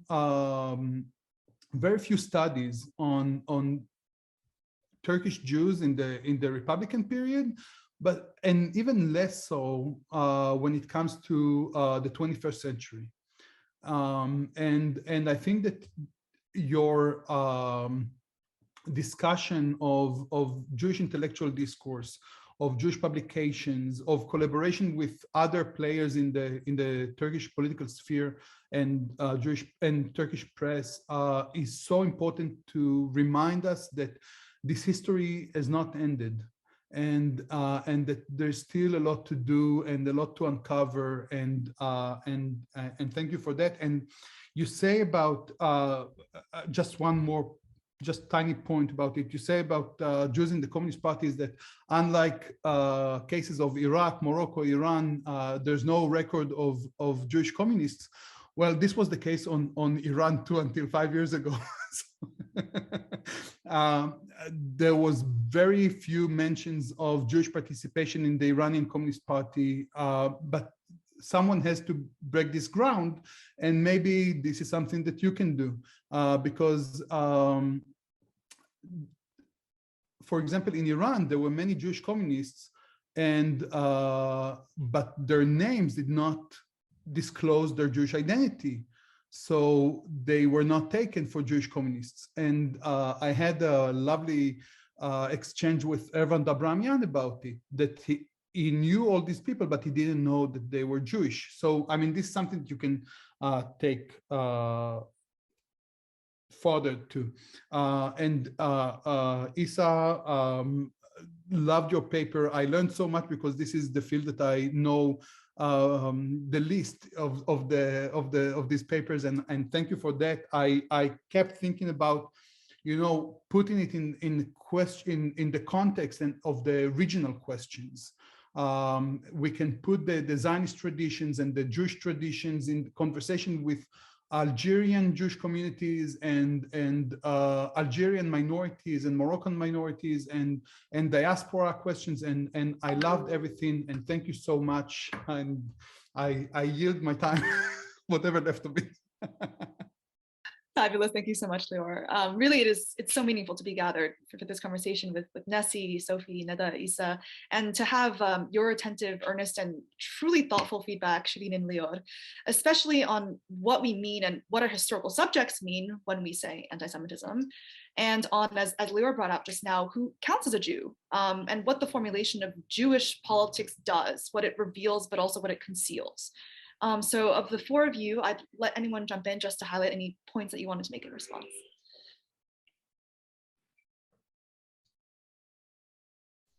I could go ahead. Thank you for your comments. Obviously, this is all extremely helpful. Going backwards, I think the last thing that Leor mentioned is definitely very important about lack of discussion of the 20th and 21st centuries. And I think there is a lot of scholarship about that, but it's all left in Turkish, which is another problem with the field. Like a lot of the material that's come out in the last 20 years is still exclusively available in Turkish. So that's another problem that we have to contend with. Obviously, Professor Sekali's point was well taken, that there's definitely lots of other minor stories that need to be told of dissent. So I will definitely be trying to be putting that into the paper more. So thank you for those. Yeah. Fabulous. Thanks, Nessie. Others? Yes, I think I'll follow him by saying, yeah, thank you. It just means a lot to have two in-depth readings and responses to this paper, and for it to have been read so carefully. I think that, yeah, Professor Sekali, I was really grateful for your ability to kind of, that you parsed out that toward the end, there's this larger discussion about, beyond just who was Habib Levy, beyond was he a Zionist, beyond does this fit into X historical narrative, what is the broader conversation at stake here? And I think that, yeah, and how, like, as Leor said, how does this as a piece of history function beyond categorization? So I think that it's good to know that it can kind of in the details fall into that like game of ping pong, which is what I want to avoid. So I appreciate that.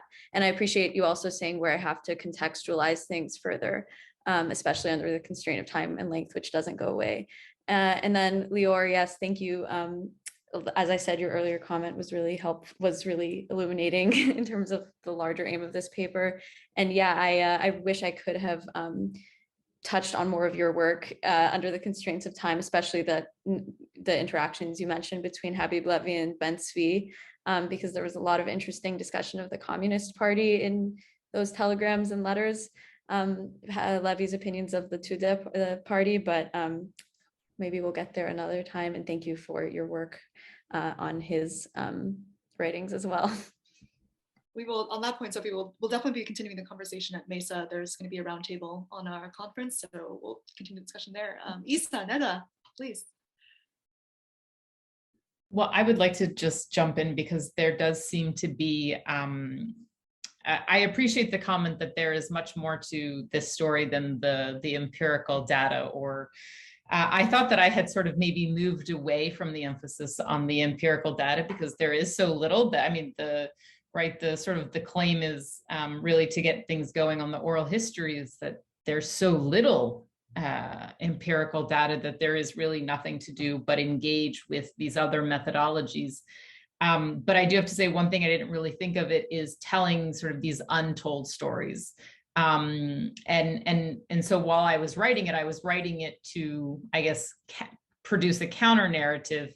But in producing counter narratives, it's simultaneously telling these lived lives, which I believe I write a lot about, but to hear it in a different way and sort of how the empirical data serves as a springboard or a gateway is very reassuring because it is part of a larger project that's aiming really to tell, I guess part of one of the gaps is that we don't have, at least in English really, oral histories or sort of the Iranian side or Iranian experience of the war. And so that's some of the feedback I've been getting. So I very much thank you for that and the different ways that you sort of encapsulate it. I appreciate that. Thank you very much.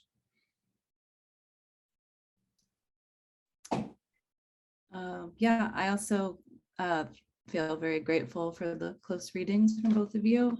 Thank you. And also feel like I'm at such a beginning phase with this that I am just sort of like inspired to hear everyone else's, like the depth of everyone else's work. And like, I'm excited to like find the sort of like footholds that I can go deeper with this project. And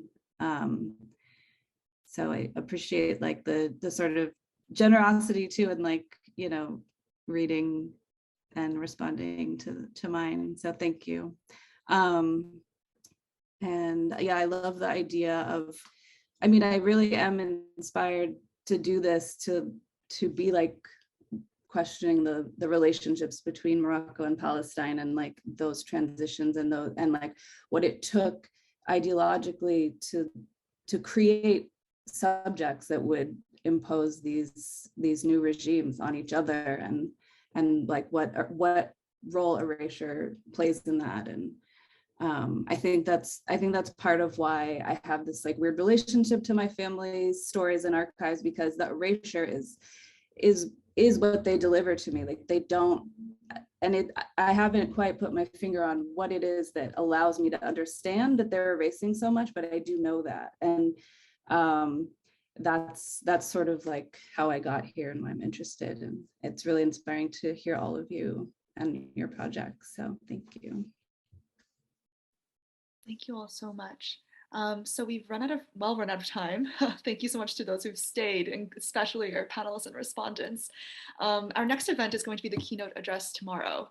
And that's going to feature Dr. Joseph Sassoon, who's the professor of history and political economy over at Georgetown. And he's going to be speaking about his new book on empire and the Sassoons.